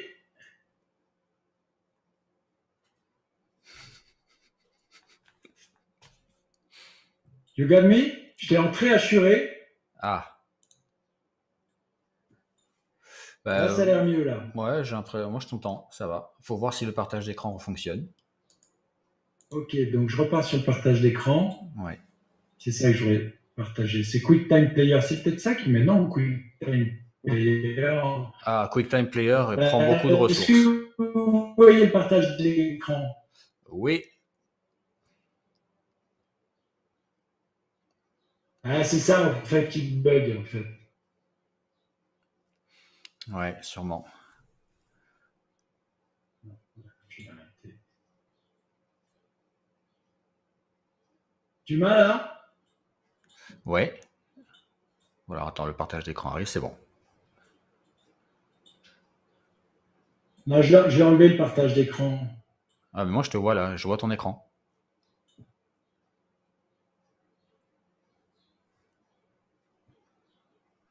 Tu vois mon écran? Bah, très bien, mais alors pourquoi j'arrive pas à le lancer? Alors, attends. Si tu vois mon écran, je vais t'emmener sur ce truc que je voudrais te montrer. Oui. Les bonnes photos et celles qui sont moins bonnes. Exactement. Exactement. On va aller là. On va aller là. Je te les avais sortis tout à l'heure. Il faut que je les retrouve. Une seconde, hein, je suis dessus.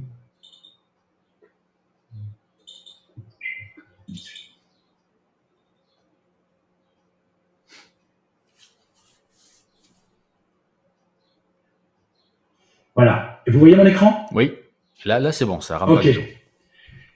Eh ben, typique là, tu vois, ça c'est des photos de comédiens, de comédiennes, ça c'est les comédiennes, j'ai montré les comédiens tout à l'heure, qui ont été, c'est des gens qui envoient, qui postulent pour des rôles. D'accord. Regardez cette photo. Cette photo, elle fait une proposition, la fille. Elle est déjà, alors artistiquement c'est très joli, je suis pas là du tout pour juger ça. Hein.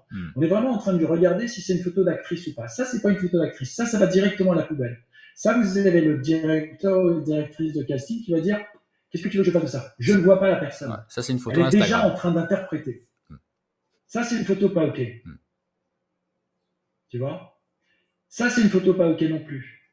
Pourquoi c'est pas une photo c'est une photo qui est pas ok, c'est une photo, la fille ne regarde pas dans l'objectif, salut c'est moi, voilà qui je suis, il y a trop d'air au-dessus, elle est habillée d'une façon un petit peu, voilà, hein, ça c'est le meilleur, ce genre de photo c'est le meilleur plan pour avoir des emmerdes après, vous êtes convoqué, vous voyez, faut faire attention aussi aux photos qu'on envoie, je vais vous en montrer d'autres, regardez ça, c'est une photo elle passe pas, la fille, alors, il y a eu sûrement une annonce. Voilà, on cherche une fille plutôt bien dans ses pompes, enveloppée, souriante.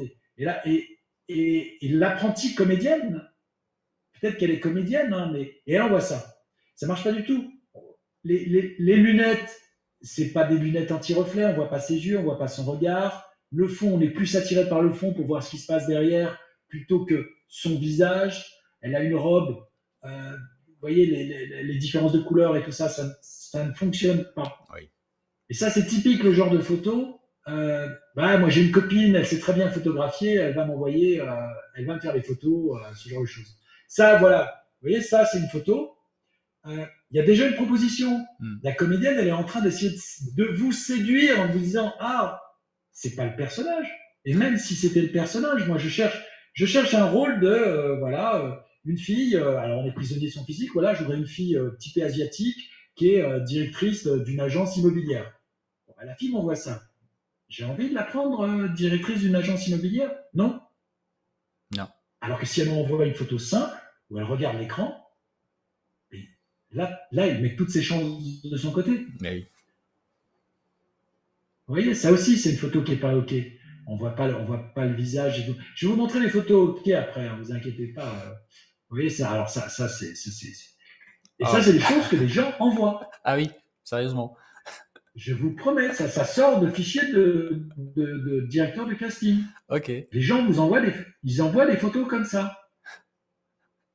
Non, mais ça donne l'impression qu'elle l'a fait comme ça en se disant peut-être que ça pourra marcher, on ne sait jamais, mais c'est pas sérieux. Mais oui, mais alors, bon, voilà, peut-être que ça pourra marcher, mais elle prend du temps pour le faire. Ouais. Elle lit l'annonce, elle fait une photo, elle demande à quelqu'un, donc qu'elle utilise son temps, qu'elle fasse. Elle a juste 2-3 petits critères à rajouter pour mettre toutes les chances de son côté. Vous voyez? Alors attendez, on va passer sur. Alors, photo pas OK pour les mecs. C'est pareil, regardez, lui, là, trop d'air au-dessus, il a le visage à moitié caché par la pénombre, la lumière et tout ça. On voit rien du tout. Regardez, lui, c'est pareil. Oui. Ouais. Vous voyez, ça c'est le selfie du jour. On n'est pas. Je vais vous montrer des photos OK après. Hein. Regardez ça, les photos. Le mec, il vous envoie ça. Voilà, on cherche un policier pour jouer dans telle série ou ce genre de choses. Le comédien vous envoie ça. Alors, je ne sais pas qui c'est, hein, je ne suis pas là pour juger bien, mal, bon comédien, pas bon comédien, mais ça ne marche pas. Ça va directement à la poubelle. Ok. Donc oui. Alors, et là, on va passer sur les photos OK. Voilà, ça c'est une photo OK. Vous voyez, simple, posé, salut c'est moi, voilà qui je suis. Vous voyez la différence? Oui. Une photo OK. Une photo OK. Un petit peu travaillée, mais qui est bien, qui marche. Salut c'est moi, voilà qui je suis. Il n'y a pas de proposition particulière, il y a pas de... on est sur le neutre. Et là, moi, quand je vois une photo comme ça, je peux très bien imaginer, justement, l'agent immobilier, je peux l'imaginer en flic, un peu beau gosse, dans l'histoire, voilà, il est en train de charmer le rôle principal du film en contrôle de RER. Vous voyez, ça, c'est des personnages qui peuvent aller dans des films. Lui aussi, salut, c'est moi, voilà qui je suis. Le type, on se dit, voilà, lui, il a le regard rieur, il doit être comme ça dans la vie. Vous le voyez arriver dans le bureau, vous avez le même personnage. Yann nous demande, c'est mieux en couleur ou en noir et blanc?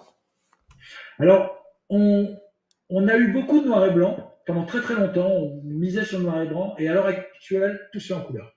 Ok. Vous voyez, ça c'est une belle photo. Ça, je connais la photographe, ça, je la recommande aux membres de profession acteur parce que, vous voyez, on est avec le gars, quoi.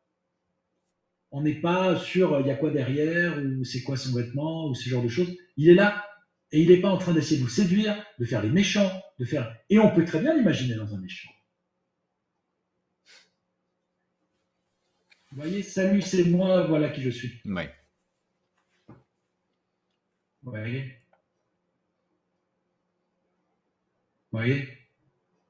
Pas compliqué, hein? Et compliqué en même temps. Et ça, la photo, c'est votre passeport. J'insiste beaucoup là-dessus.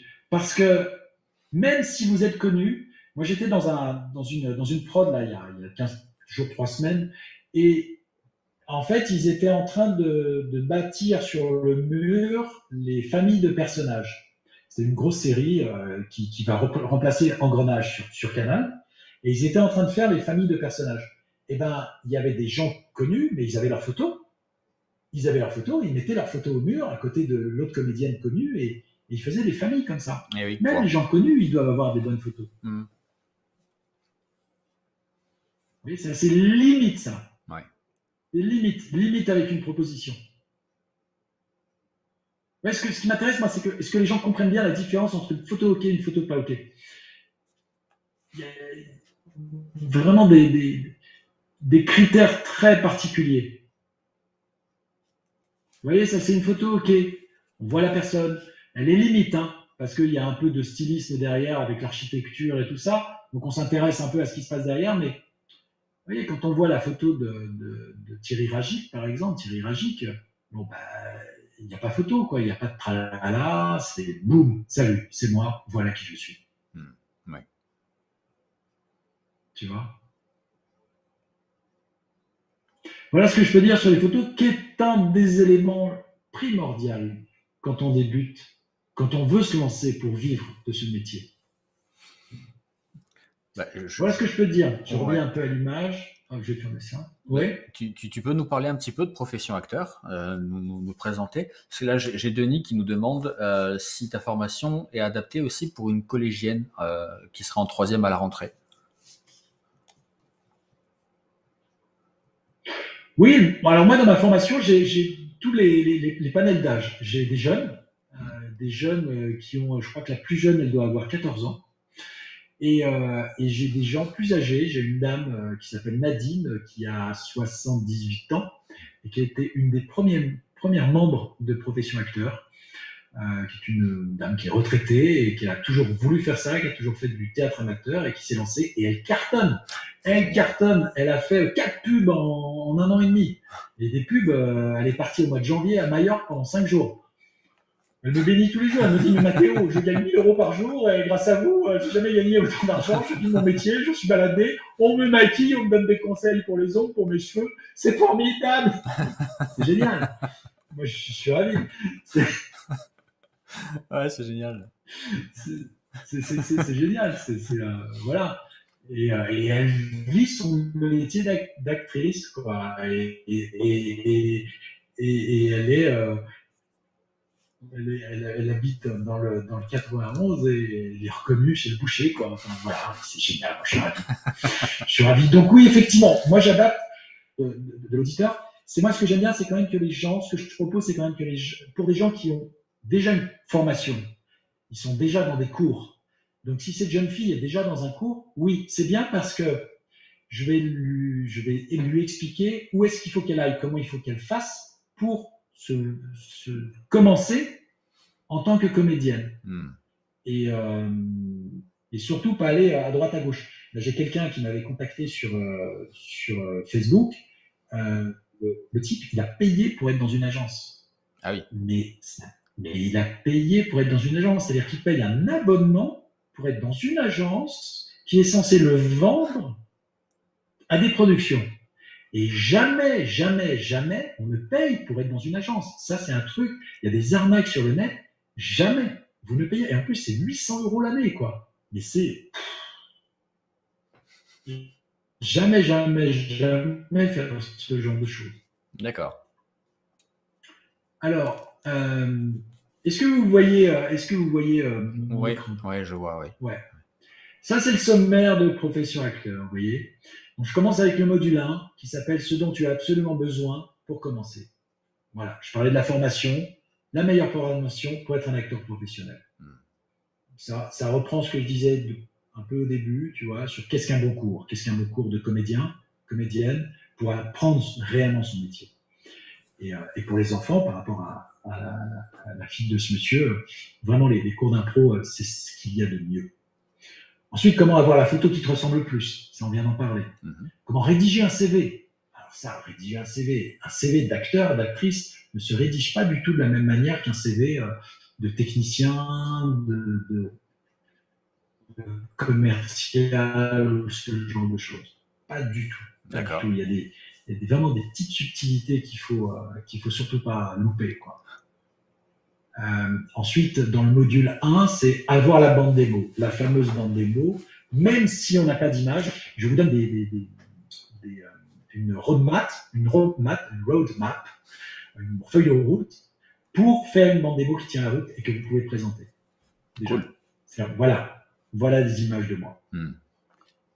Module 1, à la fin du premier module, tu auras tous les outils essentiels d'un acteur, d'une actrice professionnelle. Tu seras prête et impatient d'aller sur le terrain. C'est l'idée, c'est ce que je veux. C'est que tu as tes outils. T'es plombier, tu as ta ceinture avec tes couteaux, tes tournevis, tes machins, tes ceci. Ça, c'est le module 1. Ok. Ensuite, il y a le module 2. Se faire connaître et obtenir ses premiers castings. Parce que c'est de ça dont il s'agit avec Profession Acteur. C'est trouver du boulot, en vivre rapidement. Donc très vite, dès le deuxième module, on va dans le vif du sujet. Création de ton réseau en partant de rien, les réseaux sociaux, comment les utiliser, comment créer, je donne vraiment des subtilités sur Instagram et tout ça, je partage un book que m'a donné la chargée de diffusion web de France Télévisions. Okay. J'ai fait la série Six Grands Soleils et vous voyez, donc je continue après, directeur de casting, réalisateur, qui sache qui tu es. Et ensuite, l'idée, c'est d'être inscrit dans les agences de publicité gratuites et sérieuses, rapidement. Pour comment contacter un agent artistique. D'accord, du coup, c'est toi qui vas donner une liste d'agences de publicité où s'inscrire? Exactement, oui. Où est s'inscrire et comment s'inscrire surtout. Quoi dire? Ah oui. Mot près, parce qu'il y a des trucs. Il y a parfois des rivières de mots, on peut trop en dire, pas assez, ce genre de choses. Non, c'est tac, tac, tac, c'est ça, c'est ça, c'est ça. Voilà, à la fin du deuxième module, l'idée c'est d'avoir un réseau professionnel, et ce réseau professionnel qui va ne cesser de grandir. Parce qu'on n'a pas parlé de quelque chose, c'est le carnet d'adresses. On parlait des familles et tout ça, mais le carnet d'adresses, extrêmement important. Extrêmement important. Donc, comment se constituer un carnet d'adresses? Rapidement, des tips comme ça pour avoir un carnet d'adresses qui soit pertinent.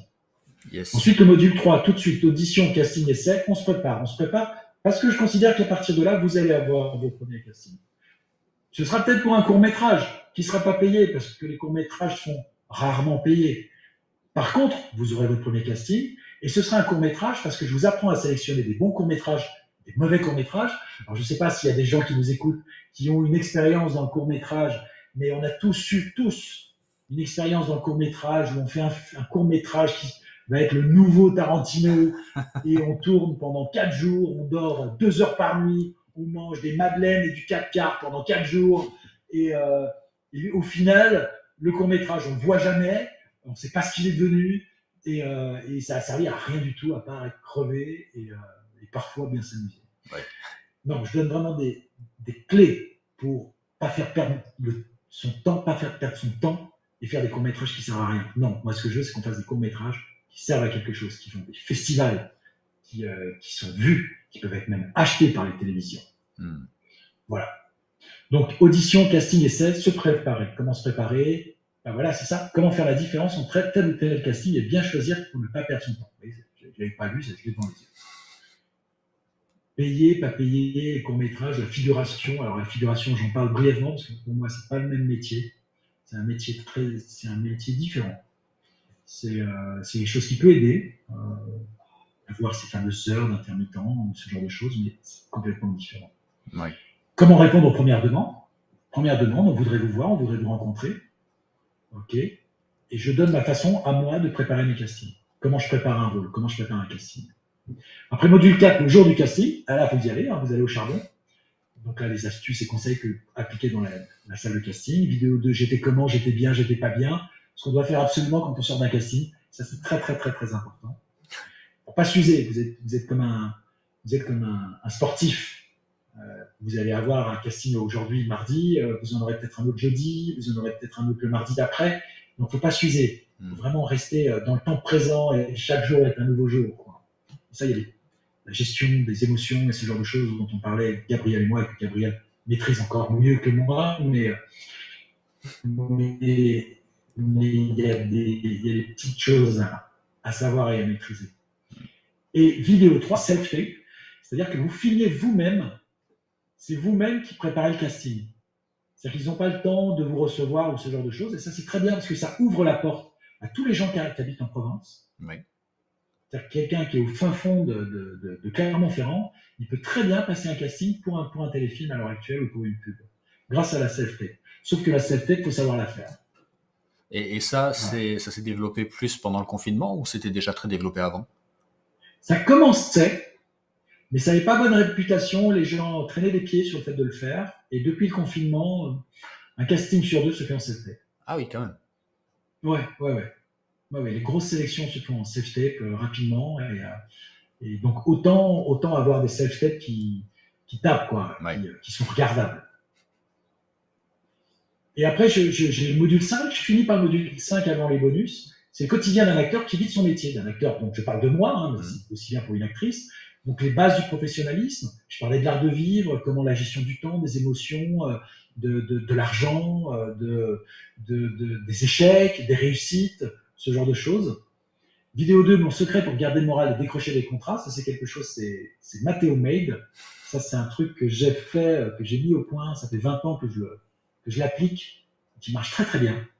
Qui marche très très bien, qui permet d'avoir le moral au beau fixe et qui permet de savoir où on va tous les jours, parce que en fait, la vie, on est mardi, demain on est mercredi, puis après jeudi, puis après vendredi. Vous voyez, ça va vite, quoi. Puis on se retrouve, on est déjà au mois de juin, ça fait 6 mois qu'on a commencé l'année, les choses vont vite. Et avec cette technique, je ralentis le temps et je fais fructifier votre temps en tant qu'artiste et en tant que personne. Voilà, j'en dis pas D'accord. plus, c'est un cadeau mystère.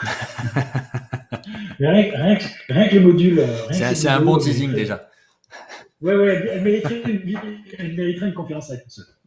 Et après, je fais une conclusion sur le fait que vous êtes lâché, mais je ne vous lâche pas. Et ensuite, vous avez les bonus. Donc, les bonus, je reviens sur la self-tape parce que c'est un article important. Donc, je prends comment faire une self-tape de A à Z, étape par étape, à partir du moment où vous avez le texte jusqu'au moment où vous envoyez votre self-tape. Vous avez fichier d'adresse utile, ça que je mets en permanence à jour. Excellent. Mais, voilà, directeur de casting, ce genre de choses. Le PDF de France Télévisions pour comment servir Instagram, des bords de pub, des scénarios, des vrais scénarios, des scénarios de Restons Zen avec Mimimati, je le partage par exemple. Et puis en dernier bonus, j'ai devenu intermittent du spectacle. Donc le fameux statut des artistes-interprètes, l'intermittence du spectacle, qu'est-ce que c'est, comment ça fonctionne. Et là, j'ai une interview, j'ai un podcast avec un type qui s'appelle Vincent, qui est le spécialiste français de l'intermittence du spectacle, et même que Pôle emploi le consulte. D'accord. Tellement il connaît les lois, les règles. Voilà pour la présentation des professions acteurs. Alors, ça, c'est excellent parce que, en gros, le point de départ, c'est je veux en faire mon métier et en vivre. Et le point d'arrivée, c'est j'en ai fait mon métier et j'en vis. Donc, vraiment, tu accompagnes les gens du début à la fin. Exactement, c'est exactement ça. C'est j'en fais mon métier, j'en vis. C'est à un moment donné, je dis, moi ce que je veux, c'est que quand on vous demande, vous savez, sur les fiches analytiques métier, eh ben, vous puissiez mettre acteur ou actrice. Ça, c'est ça que je veux. Et que vous le fassiez en disant, oui, je suis acteur, je suis actrice. Ah bon, avec envie, j'en vis. Bam, bam. Et c'est quelque chose. Et c'est possible. Ah oui. C'est possible. Il y a plein de boulot, mais plein de boulot. Vous ne pouvez pas imaginer. Il y a vraiment du boulot. Il y a du boulot parce que il y a beaucoup de films. Il y a beaucoup de pubs. Il y a beaucoup de petits films. Il y a beaucoup de séries. Il y a beaucoup de choses qui se font. Et donc, il y a du boulot. Mais ce, malgré la concurrence grandissante. Vous avez du talent. Ouais. Mais la concurrence grandissante, il y a les gens n'ont pas forcément le talent. Deux, les gens, justement, parce qu'il y a la concurrence, les gens envoient des dossiers ou sont à côté quand ils envoient quand ils essaient de s'y prendre avec ce métier-là. Je veux dire, à partir du moment où vous êtes épaulé, je peux vous montrer une. Alors, je vais partager. Vas-y, fais-toi plaisir. Je vais aller sur mes mails. Je vais vous montrer un mail que m'a partagé un directeur de casting aujourd'hui. Il m'a dit, tiens, regarde Mathéo, ce que je reçois comme. Alors, je ne sais pas si j'ai pas surpris, mais parce que je trouve ça pathétique. Mais en gros, justement, du fait qu'il y ait une grosse concurrence, si tu es juste dans ce que tu proposes, tu es tout de suite repéré. Je vais vous dire. Exactement. Tu es repéré, tu es là, on est avec toi. Ouais. Et c'est justement ça, il ne faut pas le louper le truc. Parce que c'est dommage parce que avant d'entrer. On voit ton écran là. Tac.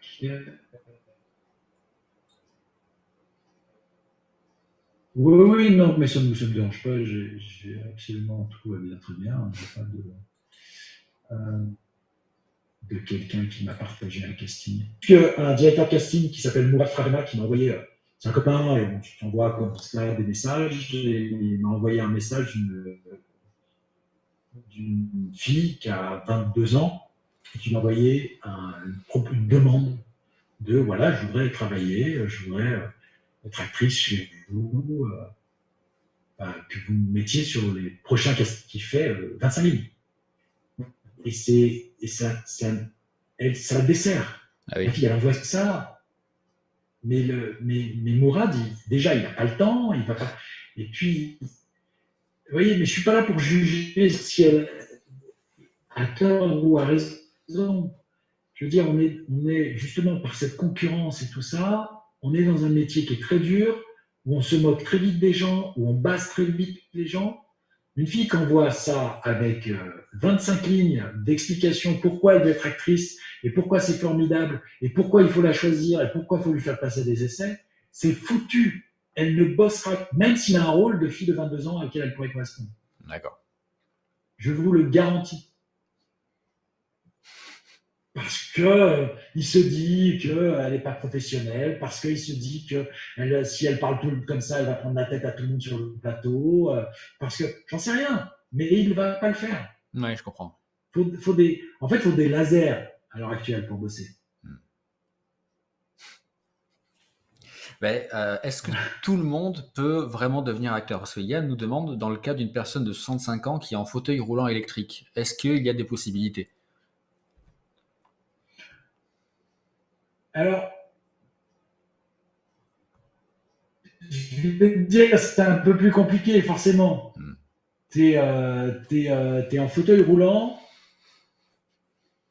Maintenant, moi, je connais, comment il s'appelle? Il y a un mec qui fait des one-man qui s'appelle Gérard Lefort. Je ne sais pas si tu connais, tu peux googler Gérard Lefort, Lefort ou D, Gérard Lefort. C'est un comédien, il est antillais, et il est en fauteuil roulant. Il a eu un accident d'auto il y a une vingtaine d'années, il est en fauteuil roulant. Il est comédien, et il vit de ce métier, et il fait des one-man, et il est assez connu aux ans. Voilà, tu vois. Après, c'est sûr que par rapport à ça, par rapport à ton état physique, soit tu trouves un film qui colle parfaitement et où on cherche des gens qui sont en fauteuil roulant et là, mais tu passes le casting et ça fonctionne et tu te retrouves à tourner dans le film mais là, tout va bien, quoi. Tu vois, formidable. Ou alors, ce que tu peux faire, moi, ce que je ferais à ta place, si j'étais dans un fauteuil roulant, c'est que je m'écrirais des films. Pourquoi tu n'écris pas des films? Pourquoi tu t'écris pas un super film de 20 minutes, un super court-métrage de 20 minutes? Tu le fais de façon professionnelle, tu le réalises de façon professionnelle. Il y a plein de manières, plein de possibilités d'avoir des aides et ce genre de choses pour le réaliser. Et le film fait carrière, et toi, tu es identifié comme acteur à mobilité réduite. Bon, bah, super. Il y a des acteurs qui sont sourds et muets. Hein. Alors ils jouent dans des... Ouais. Tu as peut-être aussi la possibilité d'utiliser un atout qui ne dépend pas du tout de ton handicap, qui est ta voix, en faisant par exemple de la voix off ou du doublage. Alors, moi j'en fais... Tu sais, je parle de choses que je connais et que je maîtrise. Ouais. La voix off, le doublage, bien évidemment. Ah, mais ça c'est sûr. C'est-à-dire que à l'heure actuelle, il y a, même sur les audiobooks et tout ça, il y a beaucoup de demandes de travail. D'accord. On cherche beaucoup des gens. D'ailleurs, sur la voix, je donne un tips. Si vous allez sur la chaîne de Profession Acteur, la chaîne YouTube, vous avez une vidéo qui s'appelle Comment avoir confiance en soi ou comment augmenter sa confiance en soi. Et je donne les clés d'un bouquin qui s'appelle La déclamation de Paul Gravolet, qui est la référence pour avoir une voix placée, qui fatigue jamais et tout ça. Petite fermer la parenthèse. Mais effectivement, il y a de Brielle par rapport aux voix. Bien sûr. Bien sûr. Et Myriam nous demande, est-ce que ton programme est ciblé uniquement pour la France ou est-ce qu'on peut l'adapter pour des pays étrangers? Bon, déjà francophones et après peut-être pour d'autres.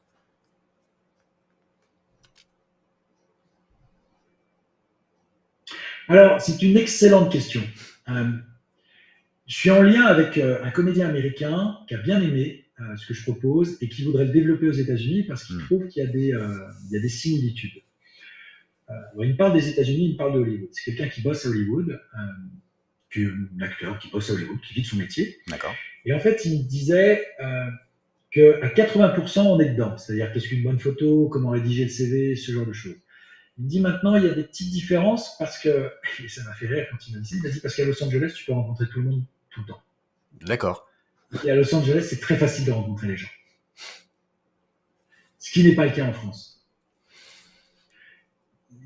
Voilà, il m'a dit, mais à Los Angeles, tu restes 3 semaines à Los Angeles, tu connais tous les directeurs de casting de Los Angeles. Ah oui, à ce point. Et ils te connaissent. Et tu peux être reçu.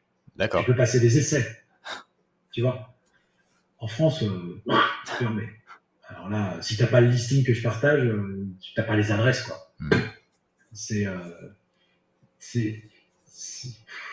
bon, voilà, c'est la France, quoi. Mais il y a du boulot en France. On est quand même un des seuls pays européens avec autant de boulot. Ah, on se rend pas compte. On se rend pas compte. Il y a énormément de pièces de théâtre. Bah, on se rend pas compte déjà parce que les tournages et toute la partie création avant spectacle, c'est pas médiatisé. On le voit pas. Oui, c'est vrai. C'est vrai. C'est vrai, à part si tu vas fouiner sur les making-of sur YouTube, où de temps en temps, il y a des émissions, nous étions sur le tournage de... Mais c'est surtout les steps pour arriver sur un plateau. Tous ces steps-là, ils sont pas... Ah non, mais quand j'ai monté profession acteur, j'ai fait une étude, j'ai dit, bon, alors, mais est-ce que il y a déjà quelqu'un qui fait ça? Et en fait, j'ai trouvé beaucoup de gens qui vous expliquent comment être acteur. Voilà, on va faire des stages, on va se détendre, passer la voix, jouer, gérer ses émotions et tout ça, il n'y a pas de problème. Mais des gens qui vous disent, voilà, tu vas faire ça, ça, ça, je crois qu'il y en a un qui s'appelle Devenir acteur. D'accord. Alors, moi, j'ai regardé son truc, j'aimerais bien savoir qui c'est. Parce qu'il dit qu'il a joué, il dit qu'il... Alors, j'ai pas fait sa formation, hein, mais j'ai regardé, j'ai reçu ses newsletters, mais il dit pas qui il est. Il dit pas... C'est bizarre. C'est quoi? Si t'es acteur, si tu vis du métier, si tu... Putain, mais monte ta gueule. Bah oui. Monte ton CV, monte tes images. Et le mec, il monte pas. Donc, et j'ai une petite, comment dire, règle dans la vie qui est que moi, je fais confiance aux gens qui ont déjà des résultats. Voilà. C'est-à-dire que quelqu'un qui va m'apprendre le métier alors qu'il ne le fait pas, forcément. Tu vois, le mec, il va dire, ouais, comment faire du jiu-jitsu alors qu'il n'a jamais fait du jiu-jitsu. Je sais pas, mais... Et voilà, je m'attache vraiment à ça, c'est partager vraiment skin in the game, tu vois, qui ont leur peau dans le truc, quoi. Ouais, bien sûr, c'est rester cohérent et crédible. Exactement. Du coup, on en a parlé juste avant de démarrer la conférence, mais tu nous as fait une offre spéciale pour ce soir, pour ton programme. Ouais, jusqu'à demain. Je vous ai fait une offre spéciale pour toi, Gabriel, et pour les gens qui sont aujourd'hui. Bah, merci. Alors, en fait, la formation, je la vends 197 balles. Ok. C'est le tarif, c'est plein tarif. Je vais augmenter bientôt parce qu'on me demande d'augmenter. On me dit, c'est pas assez cher. Je me dis, pourquoi pas. Je gagne pas d'argent, en fait, cette formation. Il faut le savoir. C'est pour ça que je vais augmenter les prix parce que ça me prend du temps. Je suis ravi. Vous avez vu ce que disait Margot Lourdes-Pay. Je ne connais pas, je connais que comme ça. Enfin, je vais échanger, je n'ai jamais rencontré physiquement. Mais ça me prend beaucoup de temps. Voilà, donc je gagne pas forcément de l'argent. Donc je vais augmenter les prix bientôt. Mais elle est à 197 balles parce que aussi, je veux quand même que ça reste accessible. Vous voyez, il y a un côté, voilà, j'ai envie de partager, quoi. Donc, et je fais une réduction et elle est à 150 € parce qu'elle m'assoit. Voilà, c'est cool. Ben, merci. Et, 150 balles. Et j'ai mis le lien sur la page. L'adhésion à vie.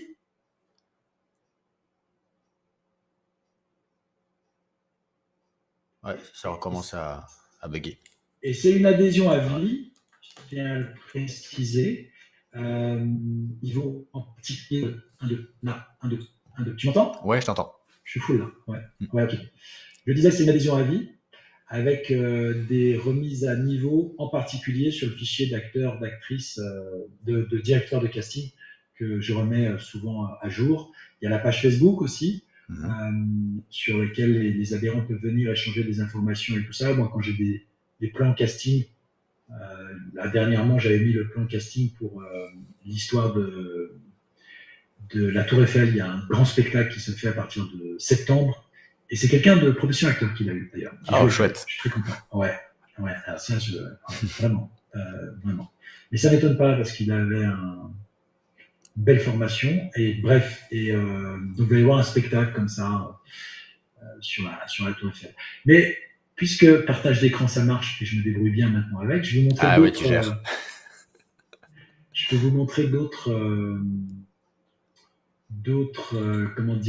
points de vue, parce que j'en ai quelques-uns, des témoignages, par exemple, que j'ai reçus là de de Marie-Myriam Lani, tiens. Myriam Lani, je suis comédienne et j'ai suivi un module de la formation Profession acteur de Matteo Capelli. J'ai été très satisfaite de son contenu, une formation très pratique, en même temps pragmatique, et puis avec des tuyaux, des conseils, des échanges d'expériences. Tout ça orchestré d'une main de maître par Matteo avec bienveillance et générosité. Bon, voilà, c'est des points de vue. Vous voyez, il y en a, j'en ai plusieurs, mais et je crois que j'en ai un où, et là, dans celui-ci, là, c'est plusieurs personnes, et je veux juste vous montrer la dame de 75 ans qui n'arrête pas de faire de la pub. Bonjour, je m'appelle Massé Simon et j'ai 21 ans. Salut, moi c'est Mélissa. Alors, moi c'est Omar et aujourd'hui vous parlez de la formation professeur acteur. Je m'appelle André Condino, je suis comédien et j'ai rejoint Profession acteur en décembre 2020. Je m'appelle Nadine. Voilà, c'est elle. Elle cartonne, elle n'arrête pas de cartonner. Mais vraiment, elle a même fait une pub canal. Formation de profession acteur et franchement, je suis hyper contente. En voulant me lancer, j'étais un peu perdu. J'étais complètement perdue, je ne savais pas où aller. Au niveau des photos, au niveau de la voix. Ça m'a vraiment aidé à débuter dans le monde du cinéma. Et moi, ça m'a permis vraiment de comprendre ces milieux. Subtil dans le travail, très précis. Lui, il a trouvé un agent, Andrea, il n'y a pas très longtemps. Et lui, en bleu, là, il commence bien à bosser. Ok.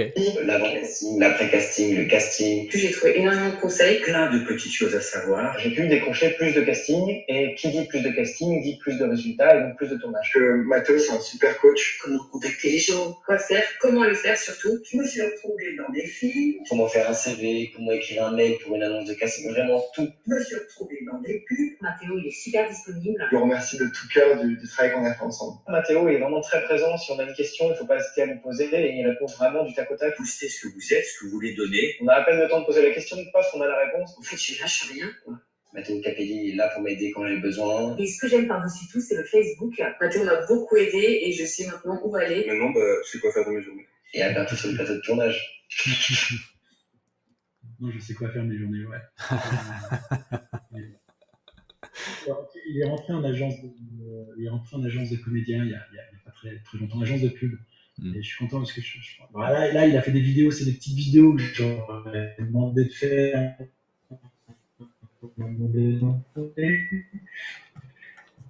Et c'était l'année dernière, c'était au mois de septembre, octobre, je crois. Et c'est les cheveux et tout, et il est entré dans une agence de publicité il y a pas longtemps. Je suis content de ça, c'est bien. Ouais, bon, félicitations pour tout ça. Vous m'entendez ? Ouais. Yann qui demande affiliation, oui ou non. Oui, c'est un lien d'affilié. Oui, c'est un lien d'affilié. Gabriel organise cette conférence. Voilà, je gagne encore moins d'argent. Et ça me fait plaisir. Et voilà. Non, mais vous verrez, hein, si les gens viennent sur Profession acteur, vous verrez que je fais pas de tralala, je suis pas là pour essayer de nous voyer ou ce genre de choses. On a, si vous voulez être acteur, si vous voulez être actrice, si vous voulez vivre de ce métier, c'est quelque chose qui vous prend au trip, c'est que vous avez envie, c'est que vous avez fait cette expérience déjà, vous êtes monté sur scène déjà, vous avez eu cette chose vibrante qui est de tenir un public, de tenir une équipe qui est là et qui est pendue à vos lèvres ou qui écoute ce que vous faites comme interprète. Et ça, franchement, si vous pouvez le faire 2, 3, 4 fois, 5 fois par mois, vous voyez, si vous pouvez en faire votre vie, je ne vous dis pas que vous aurez toujours des rôles intéressants, mais c'est, je sais quoi. Comme dit la fille à la fin, je lâche rien. Voilà, ouais. J'ai une question super intéressante. Tatiana nous demande, est-ce que tu conseilles de faire le cours Florent ? Alors, les cours Florent, je conseille. Oui, c'est un cours. C'est pas le meilleur cours de Paris. J'entends du bien et du mal du cours Florent. D'accord. Je crois que c'est pas donné. Je crois que c'est 400 balles par mois. Ok. Voilà. L'avantage du cours Florent, c'est que tu vas tu vas te constituer une troupe, une équipe. Tu vas te constituer des gens que tu vas connaître toute ta vie d'actrice. Parce que vous allez construire, vous allez voir, après il y a certains qui vont lâcher, mais par contre, si tu fais les cours Florent, je te préconiserais 2 choses. Donc, décider sur Florent, c'est la première, tente la classe libre. La classe libre, c'est un concours, et du coup, c'est gratos. Tu ne payes pas les cours. Ok. Tu m'entends? Oui. Ouais. Donc, la classe libre, c'est bien. Et aussi, prépare le conservatoire de Paris. Conservateur de Paris. Ouais.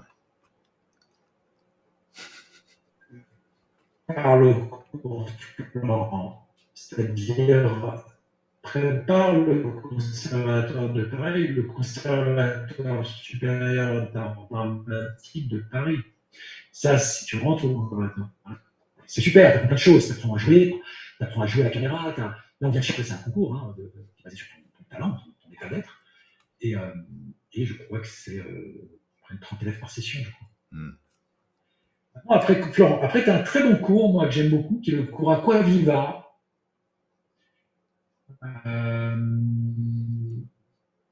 Qui est le cours Aquaviva, qui est très bien noté, je crois, dans les cours privés parisiens. Ok. Voilà ce que je pourrais dire, si j'ai répondu à une question. Il y a d'autres questions? Yann demande l'âge moyen, tu en as parlé tout à l'heure, de 14 ans à 75 ans pour la dame, à peu près. Oui, voilà, oui.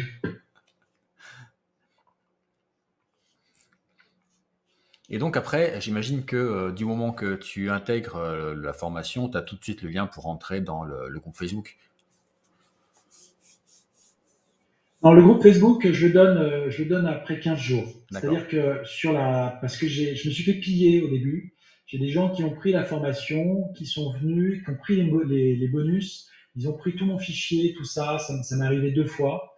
Ils sont allés sur le groupe Facebook, ils ont pris des adresses et tout. Donc maintenant, c'est après 15 jours où la personne, elle est là, elle avance sur la formation, on échange, elle me pose des questions, je vois qu'elle est vraiment... Elle est là, quoi. Moi, je suis, encore une fois, je suis là pour bâtir une équipe ou une team. Voilà, donc les bonus et le groupe Facebook, c'est après 15 jours. Ok, super. Je comprends. Et une fois que vous êtes sur la formation, vous avez le mail, hein, vous avez mon mail. Je réponds assez vite. Enfin, je réponds là, quoi. Je suis là. Ouais. Quand t'es pas en tournage. Oui, voilà, mais on est quand même dans une époque où les moyens de communication, moi j'ai toujours du mal avec les gens qui répondent pas. Tu vois, par exemple, je parlais avec l'acteur américain qui me parlait de la différence entre le marché français et le marché anglophone. Oui. Le marché anglophone, ils répondent t'envoies une photo, t'envoies un mail à un directeur de casting, tu auras toujours une réponse, tu auras toujours un retour. Ça, c'est bien. Ça, c'est très, très En bien. France, tu n'auras jamais de retour. Tu auras un retour que si on vient te chercher. Et oui, si on a besoin de toi. Exactement. Voilà, c'est une petite différence. Et ça, faut le gérer. Ben ouais, parce que du coup, tu es potentiellement tout le temps en attente, en fait. C'est ce que je disais. T'es potentiellement... moi, je compare souvent ce métier avec le métier des forces spéciales. Je dis, vous faites partie des forces spéciales quand vous rentrez dans ce métier. C'est-à-dire que vous êtes sans arrêt en train de vous former, de vous maintenir en forme, de vous maintenir OK. Et d'une semaine à l'autre, vous pouvez vous retrouver sur un film pendant 10 jours de cap et d'épée, tu vois. Ouais. Et donc, il faut pouvoir le faire. Il faut pouvoir y aller, quoi. Moi, quand j'ai tourné avec Minimati sur Restons Zen en Thaïlande, ils ne savaient pas s'ils allaient le faire ou pas. C'était compliqué. Les visas, la Thaïlande, le matos et tout. C'était en 2015 ou 2016. Et faut être capable de partir, voilà, et puis d'être en forme. Moi, tout ce qui est administratif, c'est toujours très à jour. Ah oui. Vous voyez. Donc c'est vraiment les forces spéciales, c'est-à-dire moi demain je peux recevoir un coup de fil. Je vais tourner dans le sud de la France avec ma cachette Toledano pendant 10 jours. Pourquoi pas? Ouais, c'est pas forcément prévu à l'avance. Exactement. Alors parfois c'est prévu à l'avance, comme le tournage que j'ai fin juin jusqu'à mi-juillet sur Le Crime Bouvassinien, mais parfois c'est pas prévu, rien n'est prévu. Parfois c'est vous passer un casting, le lundi, et si vous avez un retour, ça peut aller assez vite, c'est le vendredi, et puis quand vous passez le casting, vous savez que vous allez partir en tournage, vous avez à peu près les dates et tout, donc c'est 15 jours après. Et à partir du moment où vous êtes pris sur le casting, il y a les essayages costumes, les essayages blis, les essayages blas, la signature du contrat, les répétitions, vous recevez les textes, vous apprendre les textes, et ce genre de choses, puis après vous partez en tournage. Incroyable. Voilà, vous faites une journée ou deux. Ouais. Le prochain tournage que je ferai un journal de bord. En fait, j'avais commencé mardi dernier, mercredi dernier, mais je l'ai tenu jusqu'à midi et après, j'ai oublié. Donc j'ai tout le début, où je me lève à 6h, on vient de Gênes. Alors pour les gens qui connaissent, le taxi m'emmène porte de Saint-Cloud. Porte de Saint-Cloud, là, il y a un van qui m'attend avec d'autres acteurs et la production où on part à Rambouillet. Donc, je me suis levé à 6h. On arrive à Rambouillet à 8h. Et à 8h, 8h30. Et je suis PAT, prêt à tourner, PAT à 9h30. Donc, entre-temps, costume, maquillage, répétition, mise en place, et prêt à tourner 9h30. Voilà. Ok. Et vous tournez, après il y a l'arrêt déjeuner, après vous tournez pas, ça dépend. Voilà, ça c'est la vie quotidienne. Mais ça, il y a beaucoup de rôles en ce moment sur les séries. Les séries Un silence soleil, Demain nous appartient. Bon, Plus belle la vie, ça s'arrête, mais ça va être remplacé par un autre truc. D'accord. Il y a beaucoup de demandes de personnages jeunes et moins jeunes. Ouais, donc tout le monde a sa chance. Oui. Ah oui.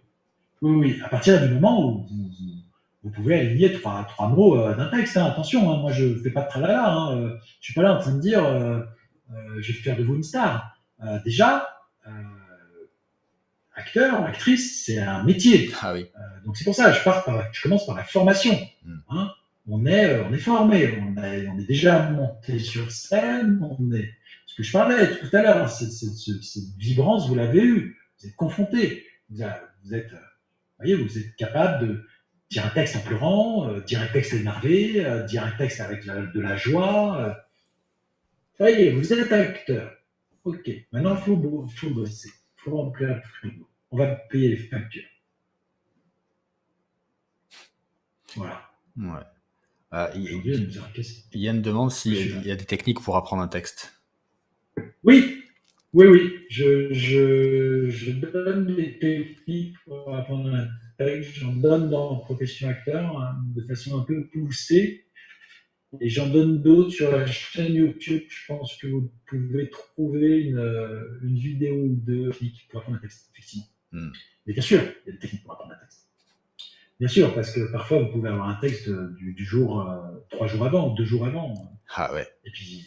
Et puis, il y a des techniques aussi pour passer un casting. Vous devez apprendre un texte.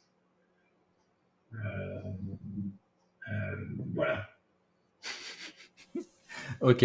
Bon, ça fait 2 heures qu'on a. C'est rien le texte. Mais c'est rien le texte. Je veux dire, on se dit toujours, l'acteur, moi je sais, le nombre de fois on me dit, ah là là, acteur, va apprendre le texte et tout. Attendez, on ne va pas jouer du Shakespeare. Bien sûr, Shakespeare, c'est compliqué d'apprendre le texte et il faut s'y mettre 1 mois ou 2 à l'avance. Je suis d'accord. Mais les téléfilms français, les pubs, franchement, une pub, le texte, c'est une phrase. Vous aimez la San Pellegrino? Moi, j'adore ça. Allez, on fait un petit San Pellegrino. Tu vois, c'est 3 phrases, quoi. Ça, on peut le sortir. Et puis sur les téléfilms, vous regardez les téléfilms, les textes, ça va, c'est quotidien. C'est pas trop compliqué, quoi. Apprendre du Shakespeare, c'est différent. Ouais. Et puis j'imagine que par journée de tournage, si tu découpes, ça doit pas être si énorme sur un téléfilm. Non, effectivement. Après, après, les gens qui sont aujourd'hui branchés et qui viennent sur Profession Acteur, ils vont pas. Alors, à moins d'un truc comme ça, quoi. Mais tu vas pas te retrouver avec 10 jours de tournage demain. Eh oui. Tu vois, moi, je serais déjà content si là, demain, je te chope 2 jours, tu chopes 2 jours sur un film.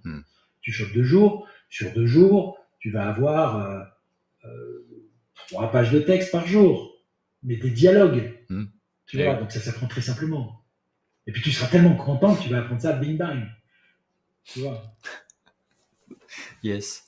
Bon, je pense que là, on est bon pour les questions. Je laisse tout le monde cliquer sur le lien qui est quelque part sur la page. J'ai publié l'offre. Et pour le replay, je le mettrai sous la vidéo. Donc, profitez-en tant que vous avez ce tarif-là, parce qu'après, il n'y aura plus la réduction. Et en plus, ça va augmenter. Donc, ça va faire le double effet qui se coule, mais ce ne sera pas un bon effet qui se coule. Et du coup, merci Mathéo d'avoir été présent, d'avoir donné ton temps. Ça fait plaisir de t'avoir en direct. Tout va bien. Tout va très bien. Merci à vous. Merci de m'écouter. Vous savez, ça me fait plaisir aussi. Vous me nourrissez le fait de m'écouter. Je ne vois pas les réactions du visage, mais moi, ça m'aide aussi de vous aider. Ouais, je comprends en ça. tout cas, j'espère. Bah, surtout, c'est plaisant, c'est valorisant de voir les résultats et de voir comme la demoiselle de tout à l'heure qui avait un sourire immense et qui avait l'air d'être complètement heureuse et épanouie. Oui, Margot Lourdet, ouais, étonnante. Mais je suis très, parce que j'ai découvert cette vidéo jeudi, elle me l'a envoyée jeudi, et donc c'est quelqu'un qui est assez discret sur le groupe, sur la formation. J'avais pas eu beaucoup de mails de sa part, de questions, ce genre de choses. Mais quand vous recevez une vidéo comme ça, vous dites, bon bah c'est super, c'est parfait quoi. Merci les gens d'avoir été là. Pensez à envoyer des commentaires si jamais vous avez des questions. Moi j'y répondrai ou on discutera tous les deux et je te poserai les questions directement. Et puis si vous ne faites pas encore partie du Digital Leader Club, c'est le moment parce que là aussi ça va augmenter. Donc faites-le maintenant. Voilà. Merci tout le monde. Bonne soirée. On vous embrasse. Et à très vite.